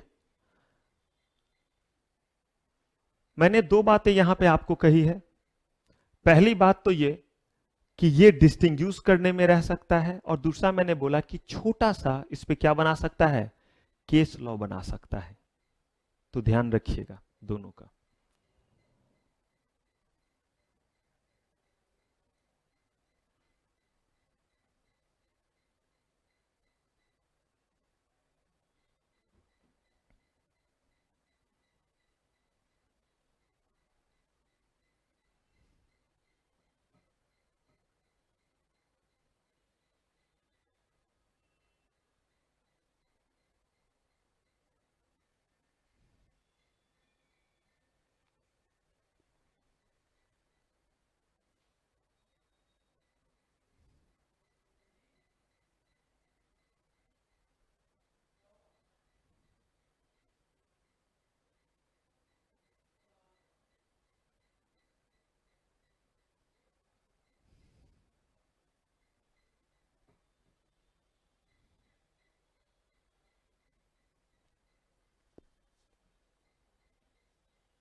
डन। चलिए, तो हमने अभी तक जो देखा है, क्या हमने स्टार्ट किया एक्ट रिलेटेड टू कंज्यूमर। हमें पढ़ना था पार्ट बी जो हमारा है कंपटीशन एक्ट 25 मार्क्स के लिए, लेकिन उसके लिए हमें जरूरी पड़ी किसकी? कंपटीशन कंज्यूमर प्रोटेक्शन एक्ट की। तो हमने act related to consumer unit start किया, जिसमें हमने सबसे पहले देखा कि कैसे जो है सबसे पहला एक्ट जो आया वो क्या था? MRTP act. एमआरटीपी एक्ट खत्म हो चुका है, लेकिन अभी भी वो हमारे कोर्स में है, उसके लिमिटेड पार्ट। तो वहां से हमें पढ़ने थे 3 डेफिनेशन। पहला हमने पढ़ लिया रजिस्टर्ड कंज्यूमर एसोसिएशन। दूसरा हमने जो है वो आरटीपी पढ़ना शुरू किया। हमने अभी तक सिर्फ 3 तरह के क्या देखे हैं? आरटीपी देखे हैं। और भी अभी सिचुएशन है, जिस सिचुएशन में जो है हम प्रीडेटिव प्राइसिंग, डिस्ट्रीब्यूशन जो है हम रेस्ट्रिक्ट करना ये देखेंगे। बिड करने के लिए गए हैं तो वहां कैसे मैनिपुलेशन होता है। फिर हम आएंगे अपने अनफेयर ट्रेड प्रैक्टिस पे, और जब ये तीनों कर लेंगे तो हमारा ये क्या हो जाएगा? एमआरटीपी एक्ट खत्म, और तब हम आएंगे कंज्यूमर प्रोटेक्शन एक्ट पे। तो ये सब हम लोग करेंगे नेक्स्ट एपिसोड में। तो यहां तक के चीजों को अच्छे से रिवाइज कर लीजिएगा। लिखने वाले काम में आपके पास बहुत लिमिटेड आज चीज है, रिवीजन जरूर कीजिएगा। और मैंने आपको पहले ही बोला है 100% गारंटी, बस आप मेरे अकॉर्डिंग चलते हैं। तो ये नहीं कि छोड़ो ना, आज तो थोड़ा ही सा हुआ है कल कर लेंगे, नहीं, थोड़ा ही हुआ है तो उसी को आज करके क्या कर डालिए? खत्म कर लीजिए। हो तो गया 20 मिनट रिवाइज करने में आधे घंटे और 10 मिनट लिखने के लिए, और उसके बाद जी लीजिए अपनी जिंदगी। उसके बाद जो है वो बाकी जितना भी आपको टाइम, लेकिन वो काम बस आज कर लीजिए। तो चलिए, थैंक यू वेरी मच। आज की सेवा समाप्त। आपका बहुत बहुत धन्यवाद।